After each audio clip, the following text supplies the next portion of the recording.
My family gives everything. My family makes history. My family wins championships. There's no family. There's no family. There's no family. There's no family like my family. Join the fam. Join the fam. Join the fam.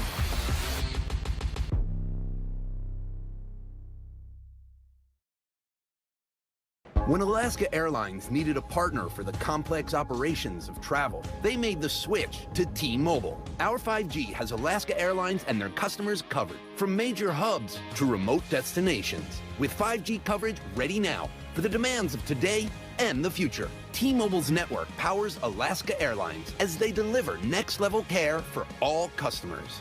5G ready now. That's how unconventional thinking is better for business. Coke Zero is now Coke Zero Sugar, with great Coke taste. Some people were excited to hear the news, some were skeptical. So we're not gonna have the star of the show you're watching come out and say, "You'll love it." No special jingle written by this week's hottest pop star. No famous internet celebs who happen to be holding the label just so. Okay, maybe just one little pour shot. The only thing that will make you believe Coke Zero Sugar has great Coke taste is trying it yourself. Ice cold Coke Zero Sugar. Try one today.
From Eldridge Park, I'm Bria Losick alongside Alex Lane from Northeastern.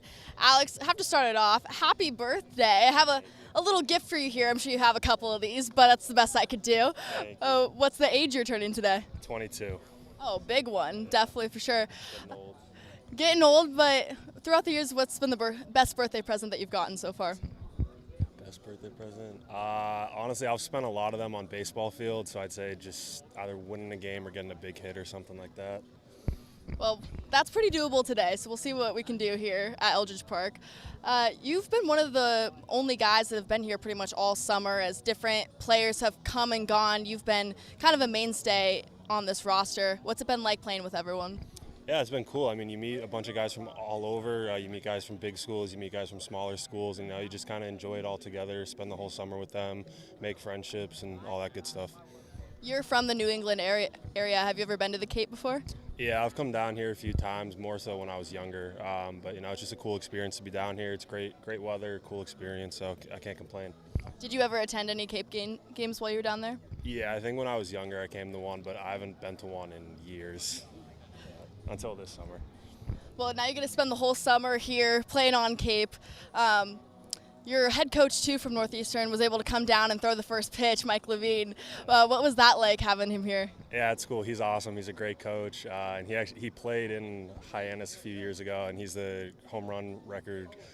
So it's cool for him to come down and see a game and throw out the first pitch. Awesome. Well, thank you so much, Alex. And again, happy 22nd. Thank you. Appreciate it. Back to you guys in the booth. With the bunt put down, he's skipper Eric Beatty. I am Jacob Irons here for the Dugout Show as it rolls on. Big win yesterday over YD. Can you really speak to that? It was a team effort down the stretch and a little bit of a baseball chess match between the two dugouts. Yeah, it was a great game. That was the third one-run game we've had with YD. And anybody can win those games, but yesterday we came up with a bigger hit. I think one big hit more than they came up with, but it was a great game for both teams, and fortunately for us, we came out on top. And that was a big one, especially with how the Hawks are right now soaring in the top, but trying to play catch-up at the current moment with Katua only 5 points back. What do you think has been going so well for them right now during this hot stretch? Yeah, I think we've had there at the beginning we had a lot of roster turnover, and now we've got some roster continuity, and I think that's helping us. The guys are getting to know each other. The lineup has been repeating itself a little bit more, so I think that's helping. And then just the overall chemistry of the guys, and the pitchers are playing great. The defense is playing great. The offense is doing a lot better with situational hitting, which is something we struggled with at the beginning of the season. So I think when you combine all those things, just leading to good baseball games that we're playing. And you talked about your pitching staff. O'Connor takes the mound tonight. What are you looking for out of him? I just want Jack to do what he does. He's a competitive kid. He's got a lot of good pitches. He's got a live fastball, a good changeup, curveball, slider. He's got a great arsenal, and he's a great competitor. And statistics came out today. 27% of the MLB's 2023 players played in the Cape Cod Baseball League. What does it mean to you that you're able to coach here and forge that new path for the next? Yeah, it means a lot. I mean, at the end of the day, all of us coaches, wherever it is we're coaching. I've coached 7-year-olds over the last year all the way up to 24. So wherever we're at, we're trying to impact the players on the field. So whether they're going to make it to the majors or they're going to play till they're 9, I'm trying to do the same thing. Pre-game show rolls on after this.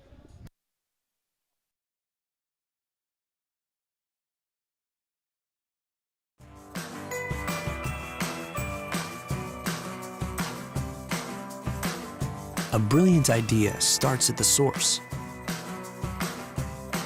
Through innovative design, we're taking steps to create a better future. Now, the pure fresh taste of Dasani comes in a redesigned bottle. Up to 30% made from plants, and as always, it's 100% recyclable. Plant bottle, designed to make a difference. This BBB seal is a badge of honor. It's a sign that this is a business you can trust. Hi. Oh, this is amazing. Each year, millions of people see the BBB seal on a door or a window or a website and breathe a little easier.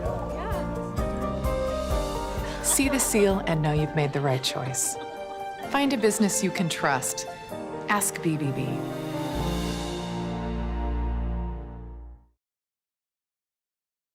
Hey, Mama, what's up? Did you switch my service from Verizon to T-Mobile? Yep. T-Mobile has the only nationwide 5G. Well, Mr. Know-It-All, let's see if you're right about that. Mama.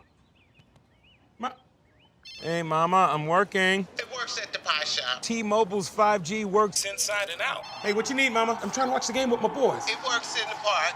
Oh, okay. Mama? It works at the aquarium, in the parking garage, at the beach, in the elevator. It works in the movie theater, too. Oh, shush yourself. I'm talking to my baby. You're driving me crazy. I was just calling you to say thank you, baby. I love you. I love you too, Mama. Yes, Mama. It works in the kitchen. Tell Mama. Mama? 5G, it works in the club. Who are you in a club with? All about it. Tell Mama.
A good amount of speed in that leadoff spot.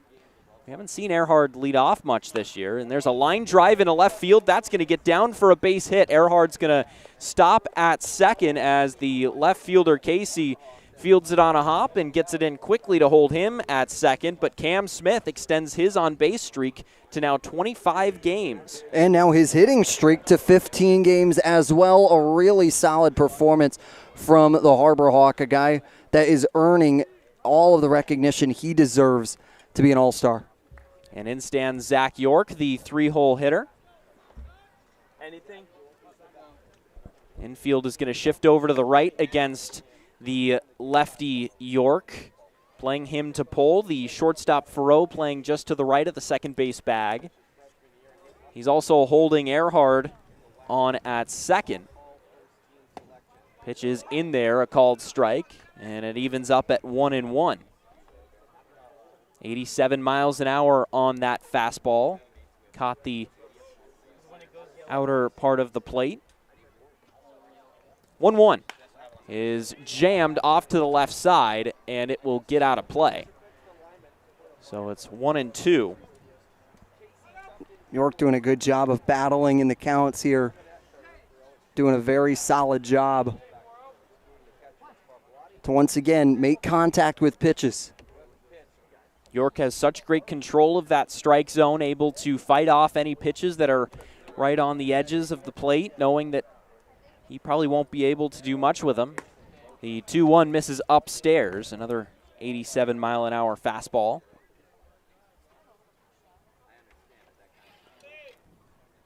Runners at first and second with still nobody away. Hyannis has gotten their first 2 hitters on board. Here's the pitch, and it's down and away for ball 3. So the count runs full with Elijah Hainline on deck. Again, that infield still shifted over to the right, and there's a swing and a miss. York late on the fastball, and this is how the Hyannis Harbor Hawks lineup goes today. Earhart, Smith, York, as you've already seen so far. Elijah Hainline in the cleanup spot behind him. Brandon Ike sees his first time in a Harbor Hawks jersey. John Gassar, Will Taylor, Aaron Parker, and Trey Lipsy will round out the Harbor Hawks today in the lineup. And in stands Elijah Hainline, the 4-hole hitter, and he's going to flare that one out to center. Ranging out now in is Tuft, the center fielder, to make the play. The throw in misses the cutoff man on a tricky hop, but it eventually gets to third, holding the runner at second. So quickly 2 away. Good job by Orleans to get through the first 2 hitters. Yeah, you're able to get through the first 2 in these spots, and now trying to bear down at the moment. So here comes Brandon Ike with his first at-bat in a Hyannis Harbor Hawks uniform. Very excited to see what he can do out here on Cape. Runners at first and second, immediately has an RBI opportunity. Infield playing him straight up, and the off-speed pitch drops in there for a called strike. It's 1-1.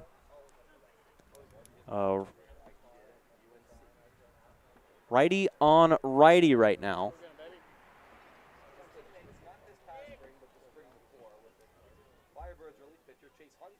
1-1 on the way. Swing and a miss. Yeah, Leboki doing a good job of battling back after allowing Earhart and Smith to get aboard to try and get 2 outs here. Sam Leboki, the starter, not going to throw too hard tonight. Hovers in the upper 80s, but certainly can locate his pitches. And he gets Ike swinging in the dirt. So a very nice job by Leboki to, after allowing the first 2 runners aboard, comes straight back with a strikeout, a flyout, and another strikeout to set the Hyannis Harbor Hawks down. We head to the bottom of the first, still no score between Orleans and Hyannis on the Harbor Hawks Baseball Network. Diet Coke? Were you my mom? You should be so lucky, because you know what moms do? Well, I suppose we should start with the whole giving you life thing. It seems like that should be enough. No? Okay. What about her ability to send shockwaves through the neighborhood without saying a word? Or whip up a ridiculous handmade costume that you forgot to tell her about. Not to make you happy, but because she had a reputation to uphold. She invented rideshare, called it carpool, and did it for free. She didn't need those dating apps either. You copied her jeans, her spin, her shoes, her scrunchie, and whether you realize it or not, her music. Why not? Oh, and she can win any argument in 4 words. Because I said so. Everything you're trying to do, she's already done it, did it better, and she did it with a Diet Coke in her hand. So, drink what your mama gave you.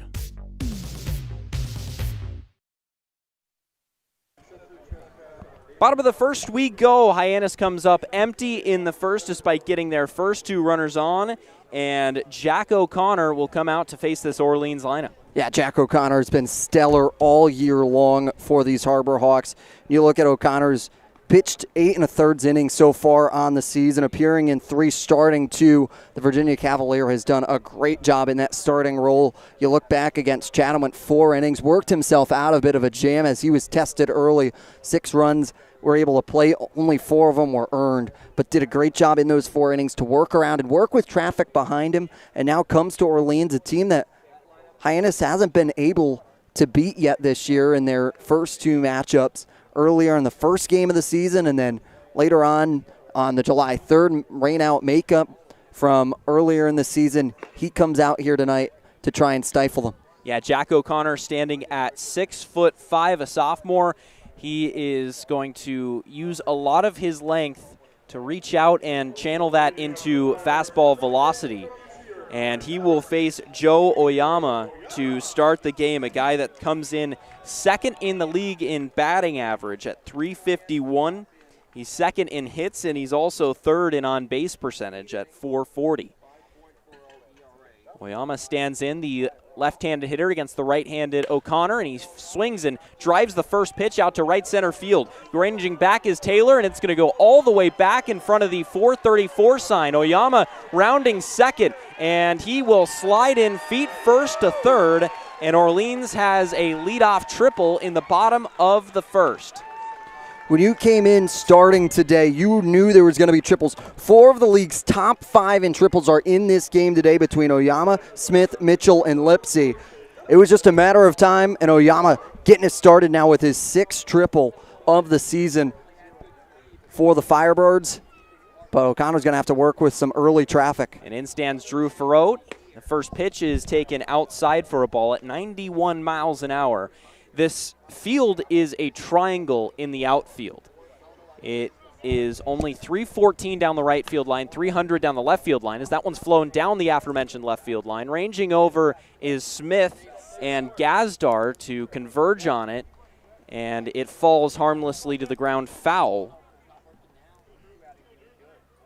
But despite these short dimensions down the lines, 434 feet to dead center, and it is a triangle. To right center, it's 350, pretty average. 359 to left center.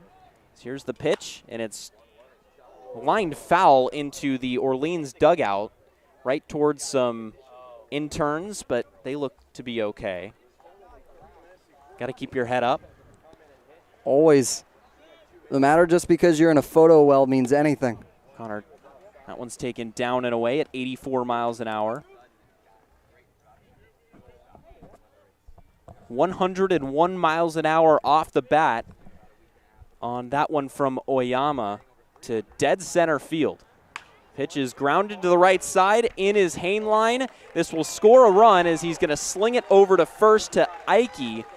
And that is how this game gets started with an RBI ground out from Drew Farrote. And Drew Farrote just knows what he needs to do, and ultimately putting it to the right side of the infield to Hainline allows for it to score. A really solid position there.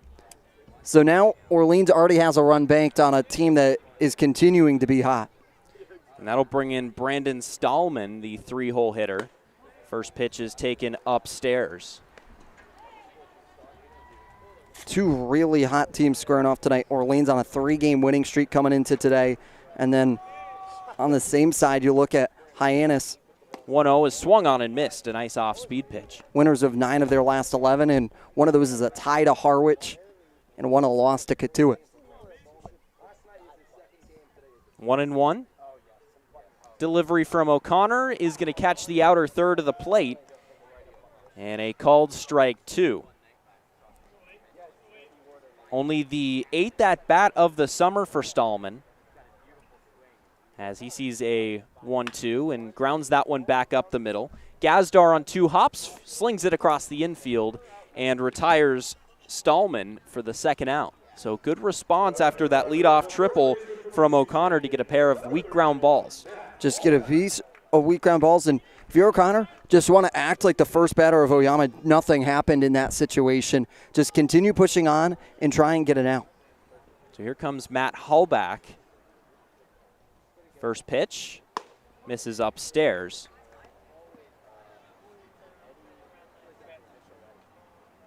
Once again, O'Connor, a 5.40 ERA. That's fouled back, a fastball, inner third of the plate.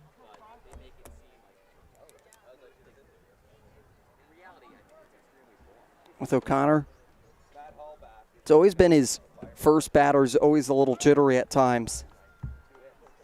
That's taken just outside. And the count moves to 2-1.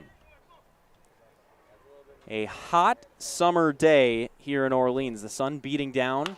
That's lined back up the middle. It gets O'Connor's glove and it trickles into no man's land in between the second and shortstop. And it will be an infield single. It was scorched right back at O'Connor, who reached down with his glove, and that was hit so hard that it took his glove off, and it slowed down into that no man's land between the second baseman Hainline and the shortstop Gazdar, and that allows Hallback to reach first base with 2 outs in the inning and bring up Eddie Micheletti. First pitch, off speed, swung on and missed below the zone. Yeah, Eddie Micheletti, a fabulous hitter, designated hitter for a reason for this team, has great power.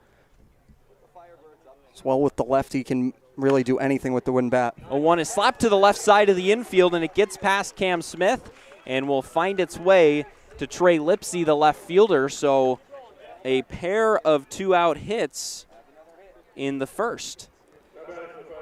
Now you already have 3 hits for the Firebirds against O'Connor's with runners moving station to station. You do have 2 outs here. That's all you got to be looking for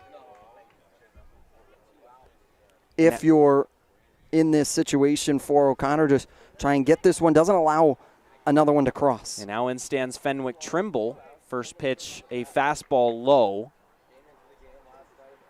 Righty on righty.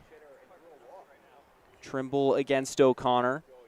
Infield shaded slightly to the left, but Hainline holding the runner at second on. Swing and a miss. He was late on a fastball, and it's 1-1.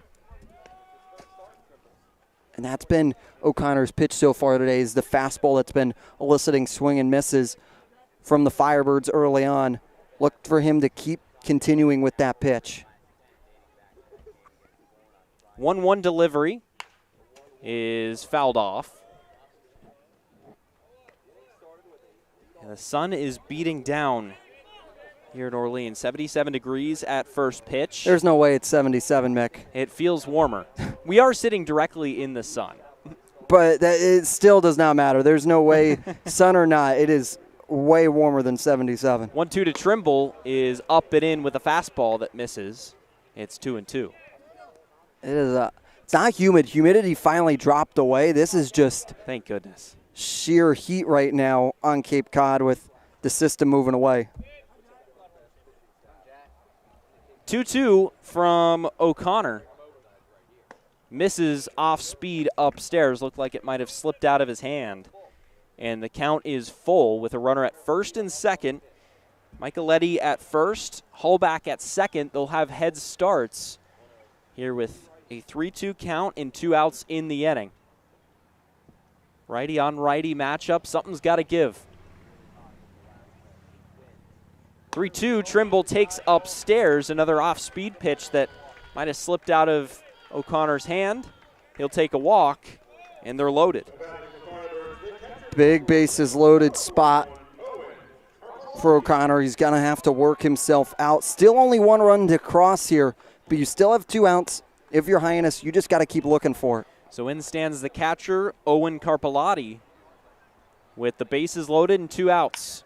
And he's going to ground the first pitch to the right side. Diving stop by Ike. The flip to first is not flipped. He couldn't get it out of his glove to transfer it. The run will score, and it's 2-0 Orleans, with the runner Hallback scoring from third. Just great piece of hitting. They're finding the gaps and finding the placements between teams at the current moment. Now that's going to elicit a mound visit from Eric Luxus. Yeah, so Luxus will come back out and have a visit with O'Connor here, as we've nearly gotten through the Orleans lineup in the first without having a chance to go over it. It started out with Oyama, and this is how the rest of it goes. Yeah, Farrow behind him in the 2-hole. Brandon Stallman, Matt Hallback, Eddie Micheletti, Fenwick Trimble, Owen Carpellotti, Colin Tuft, and Jake Casey will round things out for the Firebirds today, with still bases loaded for the Firebirds, looking to tack on a couple more. However, 2 runs is still manageable, especially after 1 inning of play. Yeah, and this is made even more impressive that there were bases loaded with 2 outs, and Hyannis just couldn't get out of it. So in stands Tuft, and he's going to take that one. Did it hit him, or did it hit the bat? I'll look with Jeff Kinney behind home plate saying it got a piece of the bat on the foul, so he will stay in the box off the foul ball. Yeah, that's a tough one because it might have also gotten a piece of his hand. He's flexing that left hand, making sure he's okay, but restraps the batting gloves and looks ready to stand in, facing a 0-1 count. And now Kelly Nicholson, the head coach for the Firebirds, is going to come out and have a conversation with a home plate umpire. And have a conversation with Jeff Kinney here to try and see if he can ask for help or what the opportunity is and why it is not. And they're going to get together here. The umpiring crew. Yeah, the umpiring crew in Carmen Parati over at first base, and then John DeGarmello, the third base umpire, with Jeff Kinney settling in just a couple steps away of the pitcher's mound to have this conversation. I'm going to talk to see if they can see anything. Very visibly tough. And they're going to call it a foul ball. So Jeff Kinney will adjourn the meeting on the infield between the umpires. Kelly Nicholson will continue to have words with them and eventually will retreat back to the dugout. So 0-1 the count after all that. Bases are still loaded with 2 outs in the bottom of the first. Orleans with 2 runs in the inning, and they lead 2-0. Tuft, the 0-1, down and away. Good pick by Parker on an off-speed pitch that was just lost by O'Connor. And now you want to be careful of getting behind in the count here. 1-1, fouled back. Good rip from Tuft, who's probably still feeling that ball that he took off the hand. You'd have to imagine that one ricocheted right off the bat and into his hand as well. So maybe not as quick on breaking of the wrists. 1-2 on the way, fouled back again. You got to admire the toughness of Tuft. Ironic. Got a little wordplay in there, Mick. 1-2 the count. The pitch from O'Connor is taken outside with an off-speed pitch. That was a good one that just ran away from the hitter and missed off the plate away.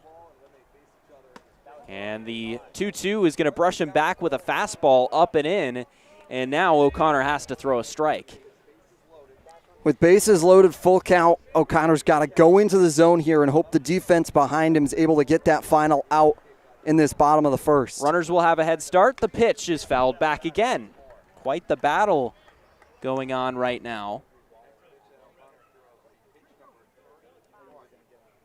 31 pitches already for O'Connor in the first inning. Here's the 3-2. It's taken, called strike 3. Colin Tuft thought it was ball 4. He was on his way down to first, but nonetheless, Jeff Kinney will say no, sir, and the Firebirds lead them loaded. We head to the second. It's 2-0 Firebirds, but it could be a whole heck of a lot worse for Hyannis. They'll grab the bats on the Harbor Hawks Baseball Network. That chip on the shoulder, that started at a very, very young age. People's expectations are they're cool, they're fun, but mine are bigger.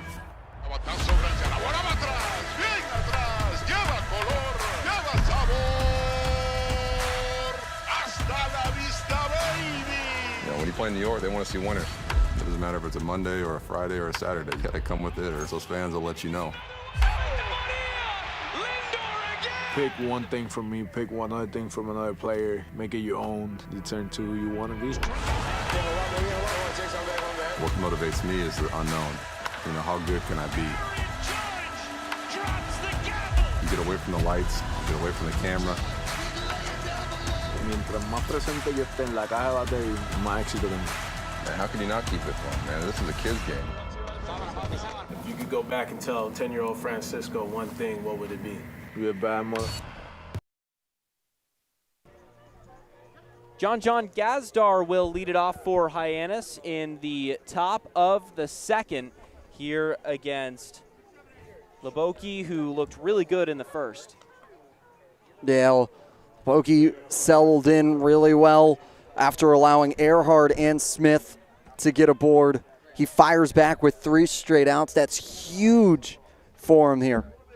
So Gazdar stands in. First pitch to him is popped up high down the left field line. Stallman, the third baseman, giving chase, but it's going to find its way to the seats down the left field line. And by seats, I mean the berm. I was going to say, this place does not have any built-in bleachers except behind home plate for scouts and a couple spectators. Rest of it, this is bring your own lawn chair. Gazdar takes inside.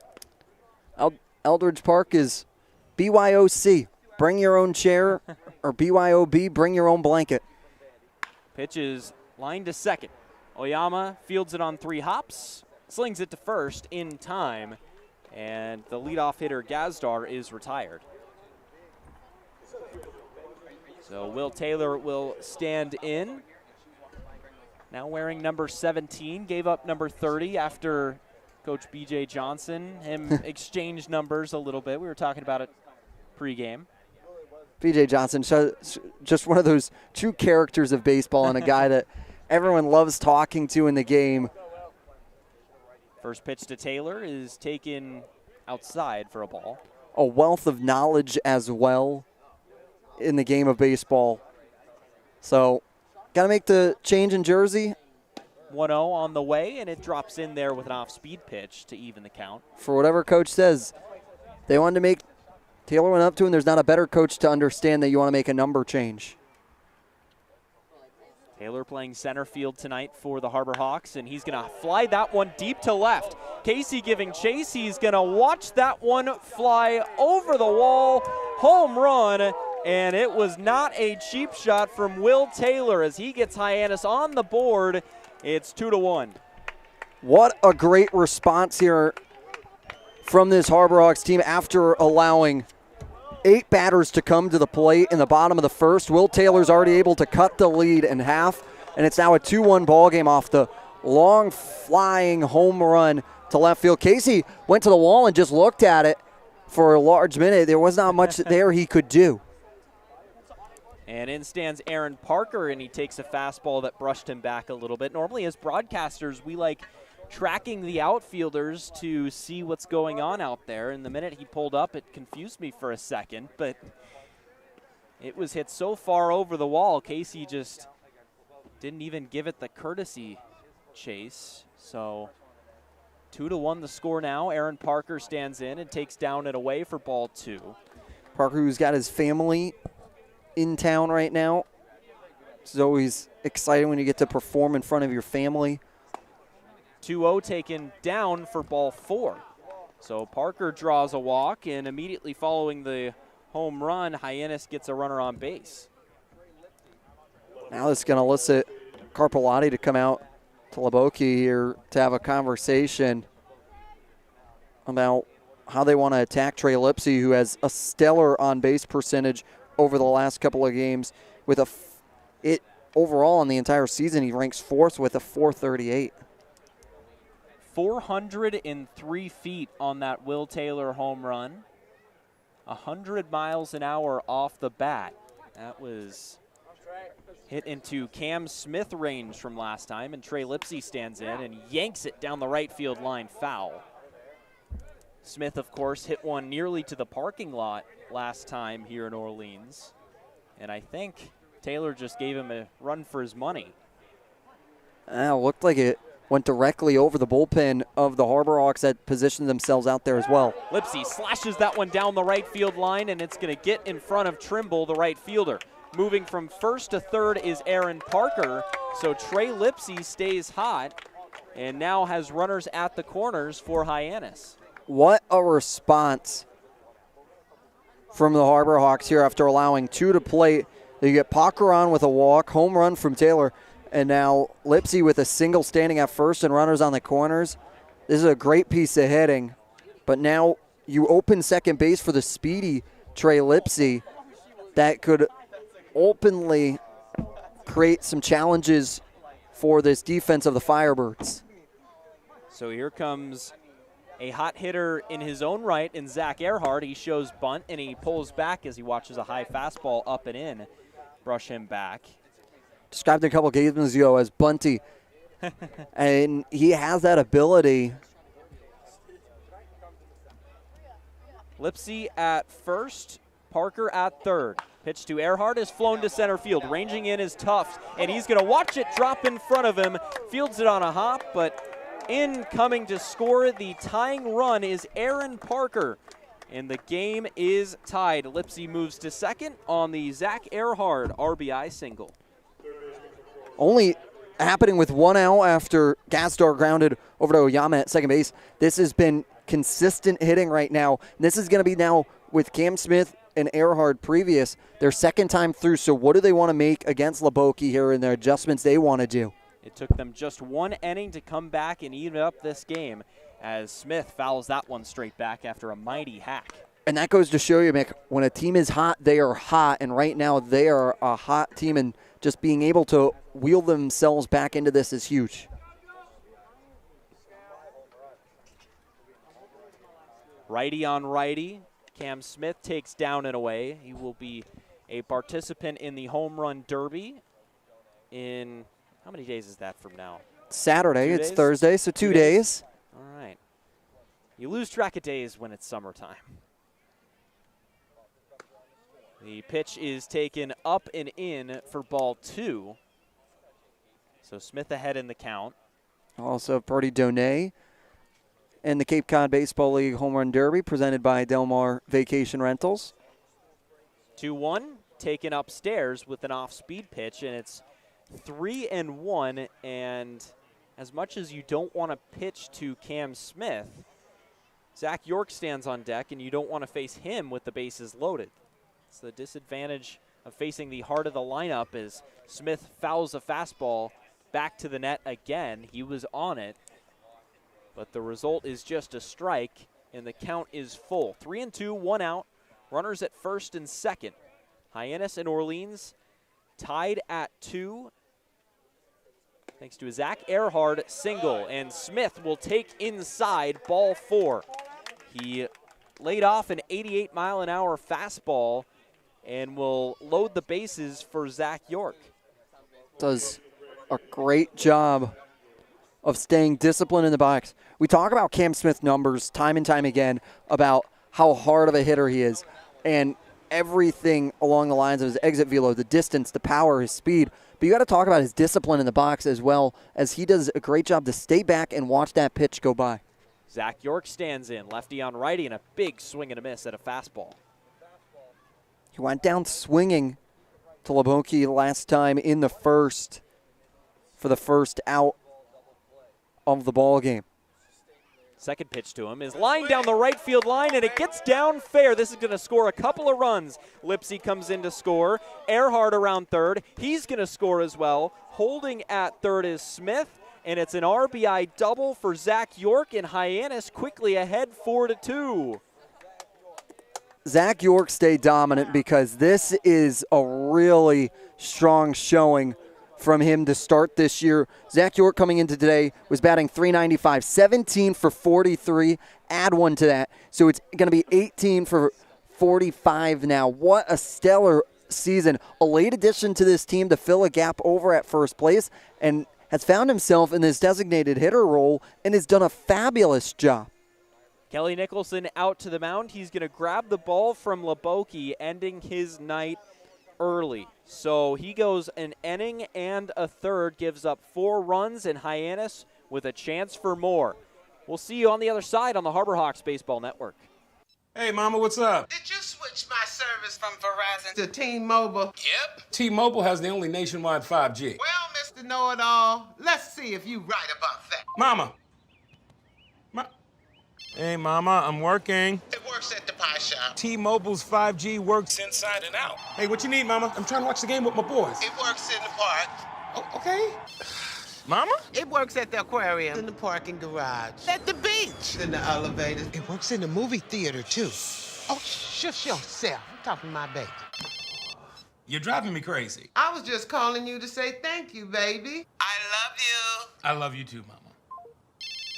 Yes, Mama. It works in the kitchen. Tell Mama. Mama? 5G, it works in the club. Who are you in a club with?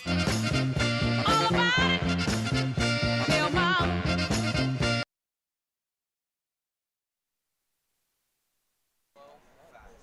Bringing you back here, Hyannis has quickly taken the lead after falling behind 2-0 in the bottom of the first. They lead now 4-2, and they have runners at second and third with only 1 out. They'll bring in Colton Sundloff out of the University of San Diego to get his first appearance of the summer for these Firebirds, a late addition on the year for them, and does a great job of coming in and for relief. And you talk about response, that was huge for Hyannis to be able to respond in that situation, because it looked like they couldn't get anything going, but then does a great job in that spot to respond for 2 more on top of it. So it's not just it, but Sundloff coming off of playing with Oklahoma's, transferring now to the University of San Diego, had a 6.75 ERA this year through 5 appearances and 4 innings pitched. So a limited sample size for him in the Big 12, but comes to Cape Cod to try and add on to it. And his first task will be Elijah Hainline, and the infield will come in. They'll have 3 infielders on the left side of the grass. The second baseman, Oyama, playing directly behind Sunloft. And the first pitch to Hainline as he shows bunt but pulls back down and in. And it's 1-0. Sunloft coming in with a very strange delivery. He starts slow, slow, slow, reaches back very slowly, and then quickly finishes through his delivery, and it's a sidearm on top of all that. Second pitch to Hainline is swing and a miss. A fastball low. Yeah, with Hainline, opportunity with first base open. There's a slew of moves this dugout could make for the Harbor Hawks on how they want to bring in Smith.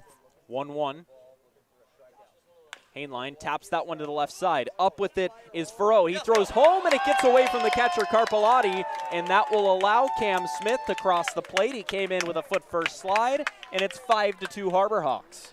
That is a huge move, because Cam Smith at that moment could have saw that there was a ground ball and hesitate. He did not hesitate. His head was down the entire time, making a move to home plate, and ultimately forces the errant throw from Furrow at shortstop, pulling him off of a home plate from Carpellotti to apply the tag. It looked like it was going to beat him by a mile, but the throw off over down the first base side, but Now runners on the corners for the Hawks. And that will bring up the 9th batter of the inning, Brandon Ike. And he lines that one into right center field, and it will get down a base hit. York's going to come across and score. Ike's going to be held to a single. Mitchell will come into third. Now the throw gets away. Ike trying to take second. He is out. Ike trying to take an extra base. Will be thrown out at second, but on the play, it was an RBI single scoring York. Big play there from Ike. But ultimately the out, you now have 2 outs here instead of just 1 on that spot. So Firebirds just trying to work out of this with Sundloff. So here comes John Gazdar, who led off the inning with a ground out, and he grounds that one to the left side. Up with it is Stallman. He throws across the infield in time. And finally, a messy, wild inning that featured a home run and a couple of RBI base hits comes to an end, but the Harbor Hawks now take the lead. It's 6-2 on the Harbor Hawks Baseball Network. Your future begins at Dean College. Make a difference. Leave your mark. Break the mold. Be a leader. Achieve unimagined heights. Believe in yourself. Make lifelong friends. This is your time. Your place. Your home. Your Dean. It all starts here at Dean College.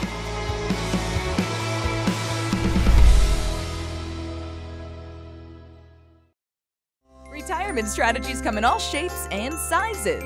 One strategy does not fit all when it comes to reaching your retirement goals. And considering all your options may be, well, more than you want to think about. So whether you're looking to retire or already living in retirement, you need a strategy tailor-made for you. Fairway Financial can create a personal retirement strategy just for you, designed to take care of you and your loved ones. Call us today at 508-398-3337. Well, that was quite the response from Hyannis after O'Connor gave up 2 in the first.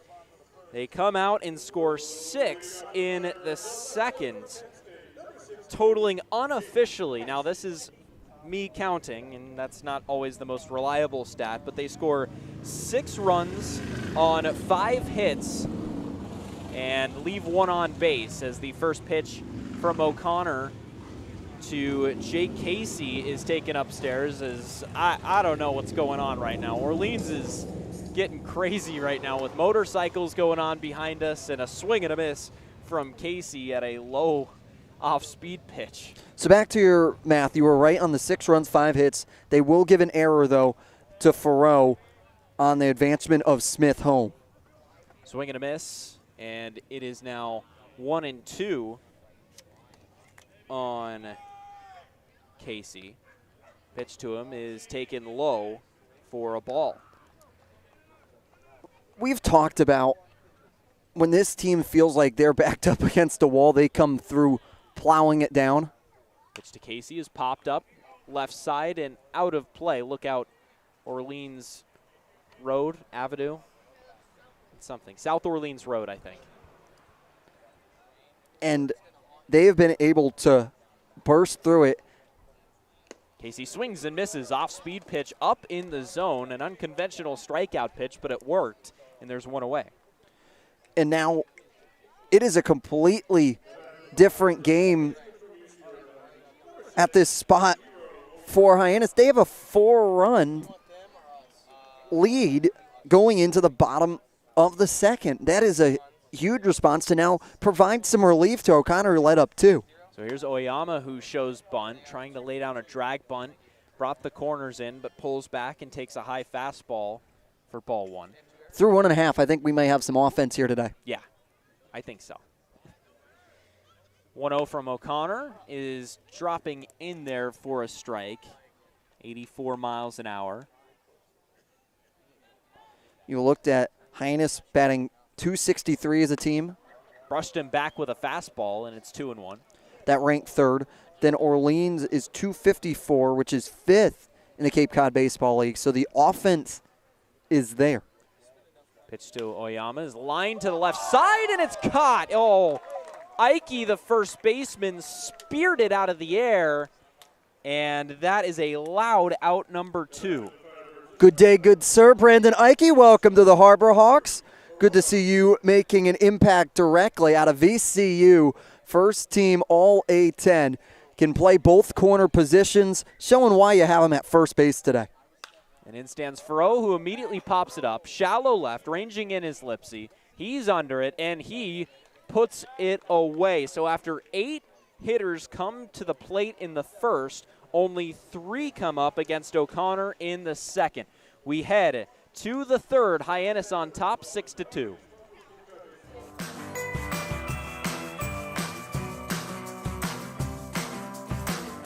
A brilliant idea starts at the source. Through innovative design, we're taking steps to create a better future. Now, the pure fresh taste of Dasani comes in a redesigned bottle, up to 30% made from plants, and as always, it's 100% recyclable. Plant bottle, designed to make a difference. This BBB seal is a badge of honor.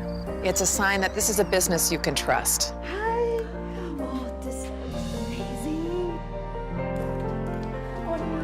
Each year, millions of people see the BBB seal on a door or a window or a website and breathe a little easier.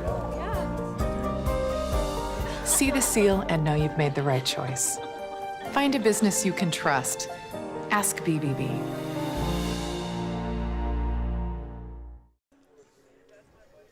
Will Taylor will lead it off for Hyannis after launching a 400-foot bomb over the left field fence in his at-bat just an inning ago in the second. You can see it. 6 runs, 6 hits. They've taken the most of it. And then the other thing right now is the Firebirds are shooting themselves on a foot with a little bit with 2 errors. And coming into today, they only had 33. So now add those 2, you have 35. They were 4th in fielding percentage with .970 in the Cape Cod Baseball League. To start things off, they've been challenged with the bases behind them. Taylor will lead it off against Sunloft, righty on righty matchup. First pitch to him, taken down and in for a ball. And Hyannis going back to their previous MO of when it rains, it pours. They like to score runs in bunches. They've kind of got away from that in recent days, and a big swing and a miss from Taylor. And Taylor's home run was going, gone like a southbound train. Yeah. Luke Combs playing Gillette this weekend, Friday and Saturday. That was good. Here's the pitch to Taylor, and it's up and away for a ball. Will Taylor on a 2-1. Pitch off speed is in there for a strike. It was up in the zone. Hyannis wearing their orange uniforms today with white lettering and blue trim. Pitch to Taylor is down and away with an off-speed pitch. He tried to check his swing on appeal down to first, and Carmen Parati, it was a swing, and there's one away. Parati very adamant on the swing there, just saying he broke his wrists. So here's Aaron Parker. First pitch is taken in there for a strike. Talking about with his family in town, there's someone that me and Nico Sharp, our producer, might need to get out on the pickleball courts. 0-1 is down and away. Parker tried to check his swing, and he did. Again, an appeal down to first base. Played pickleball a couple days ago with his family while they're really? up in town. 1-1. Parker takes a strike. Me and Nico Sharp and Grant McNew finding ourselves at the Barnstable Town tennis courts. Pitch to Parker is taken just outside. And with that, there's some pickleball activity. We compete in the open competition every day for the most part, except today. 2-2 from Sunloft is a little knuckler down the right field line, but ranging over is the first baseman Hallback to stab that one out of the air, and there's 2 away. That one just came inside on Parker, and it was close enough to the zone that all you could do is trying to get a protective swing on it, and gets a protective swing, but hits so low on the barrel that it's a weird bloop over into foul territory that Hallback's able to reach out for. Trey Lipsy stands in and takes an off-speed pitch for a called strike. 83 miles an hour. Orleans wearing their typical home white uniforms, and Lipsy swings and misses at a pitch that skipped in, and it's 0-2. They have the sort of vest look that you might know the Colorado Rockies to have. Their sleeves are black with the white uniforms, with red lettering and black trim. 0-2 to Lipsy, and it hits him. And what else is new with Trey Lipsy? Right in the bicep, as he will take first base, and he will also take the extended lead on the league lead in hit by pitches. 13 now for Mr. Lipsy, now 52 for the Harbor Hawks as well, continuing to lead the league. And the next closest is his own teammate, Will Taylor, with 8. He has 13. Hyannis is now 18 hit by pitches up on the next closest, Brewster. They're just like magnets. I don't understand it.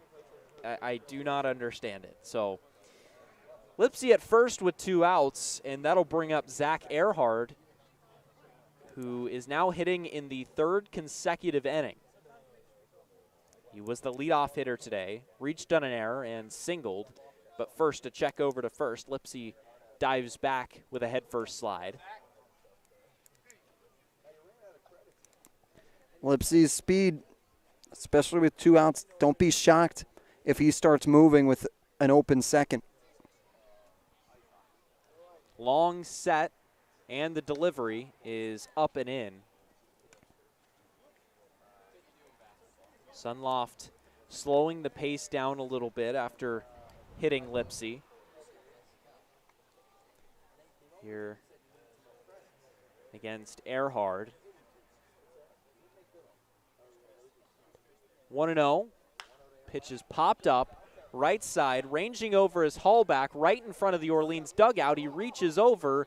We're blinded by the sun. Can't really see what happened, but it fell foul and presumably into the dugout, perhaps on top. So yeah, Hallback gave chase over to it all the way up against the railing, but it fell deep enough that it hit the top of the roof about a couple feet away from Hallback's face, that it ricochets into the netting.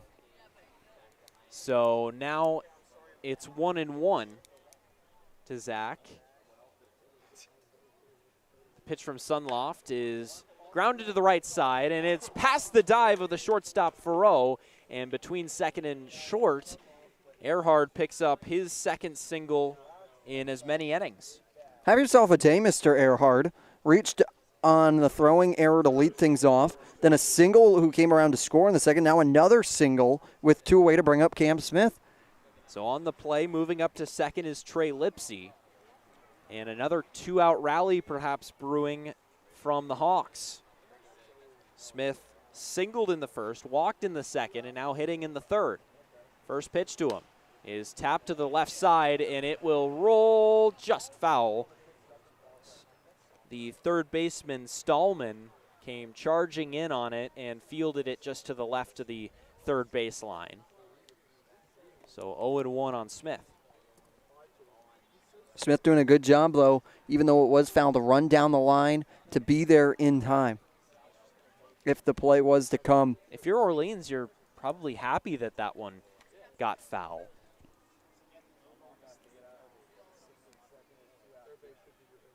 Oh and 1 to one of the more dangerous hitters in this league, Cam Smith. Swing and a miss. A very nice pitch fooled him below the zone at 77 miles an hour. And it is 0-2.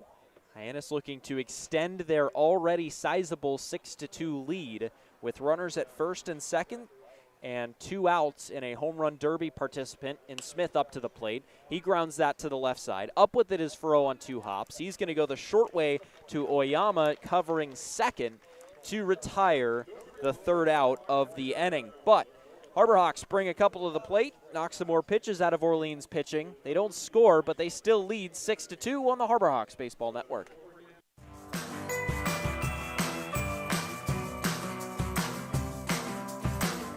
A brilliant idea starts at the source. Through innovative design, we're taking steps to create a better future. Now, the pure fresh taste of Dasani comes in a redesigned bottle, up to 30% made from plants, and as always, it's 100% recyclable. Plant bottle, designed to make a difference. This BBB seal is a badge of honor. It's a sign that this is a business you can trust.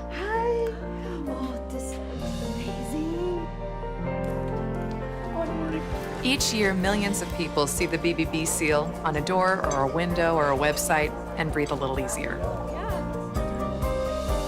See the seal and know you've made the right choice. Find a business you can trust. Ask BBB.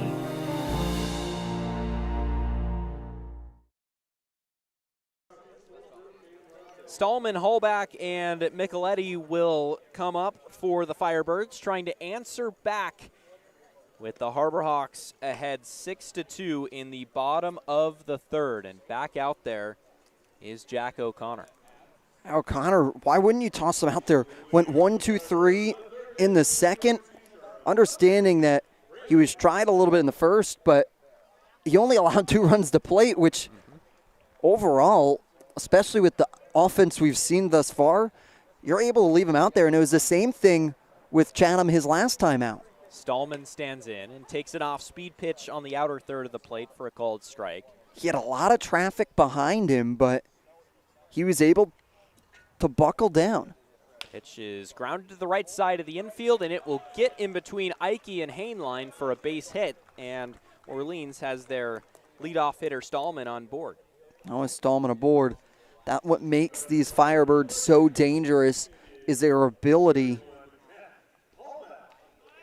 to be in motion, and station to station, they take after their coach Kelly Nicholson in hard-nosed backyard baseball. So that sets up a double play opportunity for the Harbor Hawks, and Hallback stands in. And a line drive right at Cam Smith, who fields it on a short hop, throws across the infield for an out. He might have had a chance to make a play at second, but on the play, they're going to call him out. Do they call it a line drive out because Stallman is still standing on second? So no, it did short hop into Smith. I wasn't sure if they ruled it a line drive anyway, but it will be a short hop in on Smith, who threw over to first on a ground out, 5-3 put out, but now the umpires are going to get together and discuss whether or not that was caught on a line.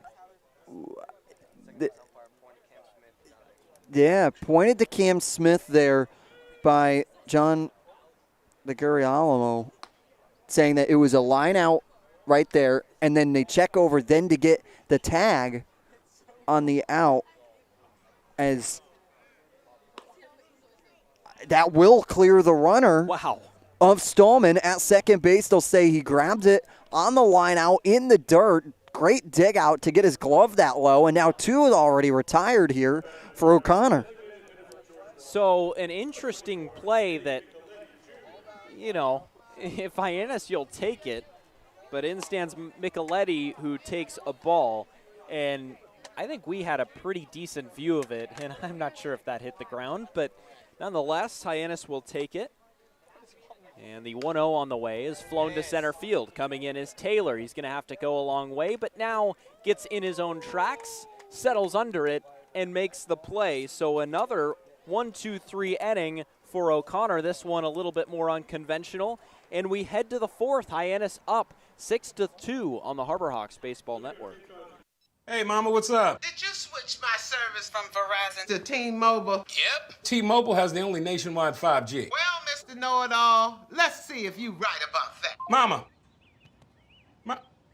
Hey, Mama, I'm working. It works at the pie shop. T-Mobile's 5G works inside and out. Hey, what you need, Mama? I'm trying to watch the game with my boys. It works in the park.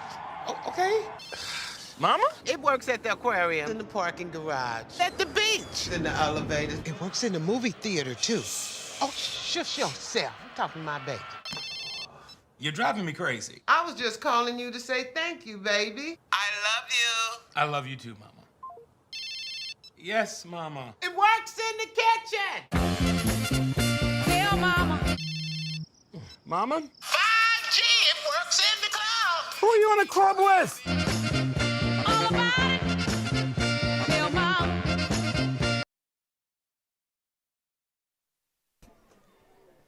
Top of the fourth here for Hyannis, who got through 1, 2, 3 in the third.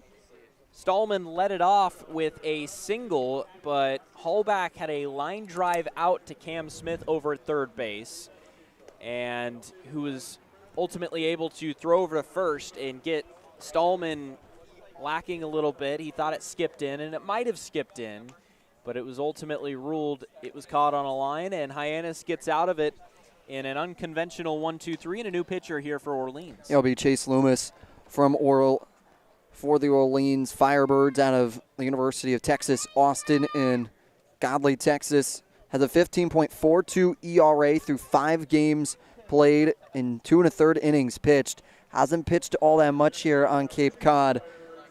Last time he finished a full inning was on the 28th of June. Other than that, he hasn't been able to get it. In his last appearance, he wasn't able to even get an out on the 14th of July, where he allowed 1 run on 1 hit through 2 batters faced. That would do his outing. So he comes in for the opportunity to pick up a couple innings here and try and continue to work strong. So in stands Zach York, lefty-on-lefty matchup to begin the inning.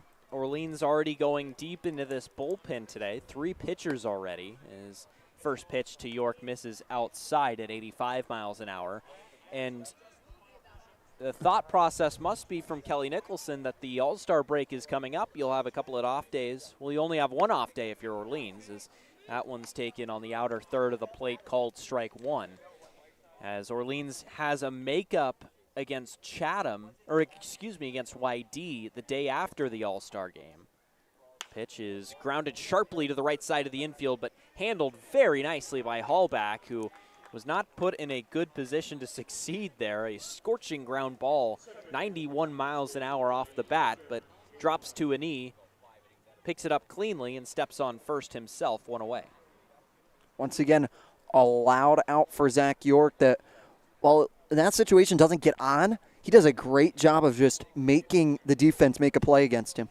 Here's Aaron Parker, who pops that one a mile high up on the left side of the infield. Stallman under it, but calling him off is Farreau, the shortstop, to make the play for the second out, so quickly 2 away.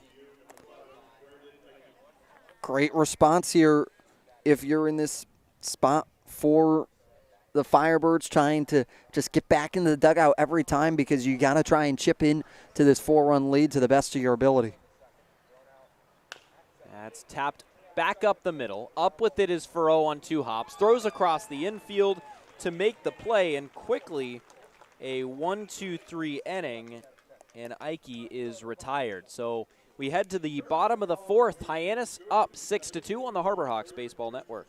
Hey, Mama, what's up? Did you switch my service from Verizon to T-Mobile? Yep. T-Mobile has the only nationwide 5G. Well, Mr. Know-It-all, let's see if you right about that. Mama.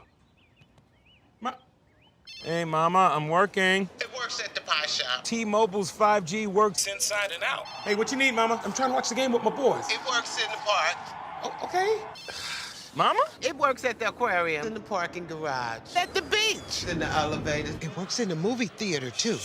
Oh, shush yourself. I'm talking to my baby. You're driving me crazy. I was just calling you to say thank you, baby. I love you. I love you too, Mama. Yes, Mama. It works in the kitchen. Tell Mama. Mama? 5G, it works in the club. Who are you in a club with? All about it. Tell Mama. So here comes Jack O'Connor, once again, after a shaky first inning, has come back and set down a whole host of Orleans hitters and has gotten through the next 2 innings unscathed and now enters the 4th. So his first task will be Fenwick Trimble, who walked back in the first and does not have an out bat outside of that. So O'Connor toes the rubber. He throws, and it's tapped back up the middle. John Gazdar on 2 hops, fires across the infield. One away just like that. Boy, has Gazdar been so good at that shortstop position. He really has. Another later addition to this team that just fits right in. It's like a glove that he just found himself in with this team, and we've talked about it previously, is how he loves being here on Cape Cod. First pitch to Owen Carpellotti is on the outer third of the strike zone, called strike 1. Carpellotti a single in the first, an infield single, and he fouls that back to the screen, and quickly 0-2. Another one of these parks that I don't think, Mick, we're going to get a ball up near us. It could come right back at us, but we got a net right in front of us. Down and away with an off-speed pitch. We'll be in Chatham coming up. Yes, on Tuesday. Week. I feel like that's our best chance. That is. I do agree. I think that is our best shot. 1-2, up and in, brushed him back. 89 miles an hour. A little bit of chin music, but Carpellotti stands back in. Pitch is just a little bit low. 84 mile an hour off-speed pitch, and that was about an inch below the plate. Good call by Kinney. So the count runs full. It's 3-2. The pitch, swing and a miss, high fastball. He elevated it about chin high and got him to chase on a 92 mile an hour high cheddar. What eats first, Mickey? The eyes do, The Jacob eyes Iron. eat first, good sir. And that's where you put it, right at eye level. And it's a fastball that's coming in at you in that situation that you got to have to swing around on it because you're watching it come by. And it's at 92. It's a quick reaction time that you got to have with your hands. Colin Tuff stands in, righty on righty, takes a fastball up and away. I encourage anyone to watch a video of an umpire or anyone behind home plate and watch it in real speed, these pitches that are coming in. Tuff takes just inside, ball 2. For both a greater appreciation of what umpires do and what a greater appreciation batters have to do to try and spot pitches out of the hand of the pitchers. That's also taken, and now the count 3-0 is another miss from O'Connor. Especially with O'Connor is sitting around in the low 90s for his fastball. Pitch is a fastball on the outer third of the plate, just catching the edge for a called strike 1. There is no time to reassess. You have to use your eyes the entire time. 3-1 to Tuft, misses down and away for ball 4. So with 2 outs, Orleans has a runner at first. Now O'Connor continuing to work with a little bit of traffic behind him. Has 59 pitches so far to his day.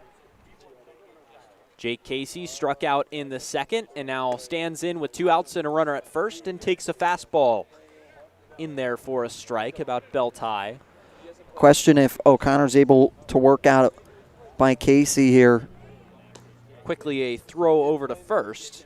Tuff back head first safely. It's how far do you want to bring O'Connor out and continue to move him, because right now he's only around 60. Pitch misses low with an off speed. Which is a little higher, but maybe trying to force the change if you want to have him for a matchup on the back end. Count even at 1-1. Orleans trying to get back into a 6-2 game. O'Connor kicks and deals, and that's a high broken bat fly ball to Earhart out and right, who comes charging in and eventually will cover enough ground to reach up and make the one hand out to retire the side. So after the 2-out walk, that does not come back to bite O'Connor. We head to the 5th. The Harbor Hawks are on top 6-2 on the Harbor Hawks Baseball Network. Diet Coke? Were you my mom? You should be so lucky. Because you know what moms do? I suppose we should start with the whole giving you life thing. It seems like that should be enough. No? Okay. What about her ability to send shockwaves through the neighborhood without saying a word? Or whip up a ridiculous handmade costume that you forgot to tell her about. Not to make you happy, but because she had a reputation to uphold. She invented rideshare, called it carpool, and did it for free. She didn't need those dating apps either. You copied her jeans, her spin, her shoes, her scrunchie, and whether you realize it or not, her music. Why not? Oh, and she can win any argument in 4 words. Because I said so.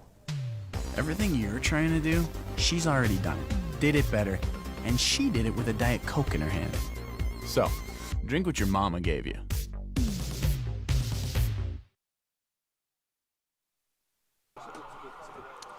Chase Lummis back out to work for the 5th, and he'll face Gazdar, Taylor, and Parker due up for the Harbor Hawks. Yeah, Gazdar here struggling a little bit at the plate, trying to find himself with 2 ground outs, but has an opportunity here to go up against a new pitcher like we talked about with the Orleans and the Firebirds getting quick in action here early. Now Gazdar, new pitcher already by the time he comes back up for the 3rd time. John stands in, having just joined this Hyannis team about a week or 2 ago, and takes an off-speed pitch up and away for a ball at 73 miles an hour. Isn't that so crazy, though? Yeah. You think about how it seems like a distant memory, but he's really only 2-week addition. Gazdar takes a knee-high strike, that one at 86. And with 86, once again, another high velocity pitch that you have to have split decisions on. Missed up and away, 2-1.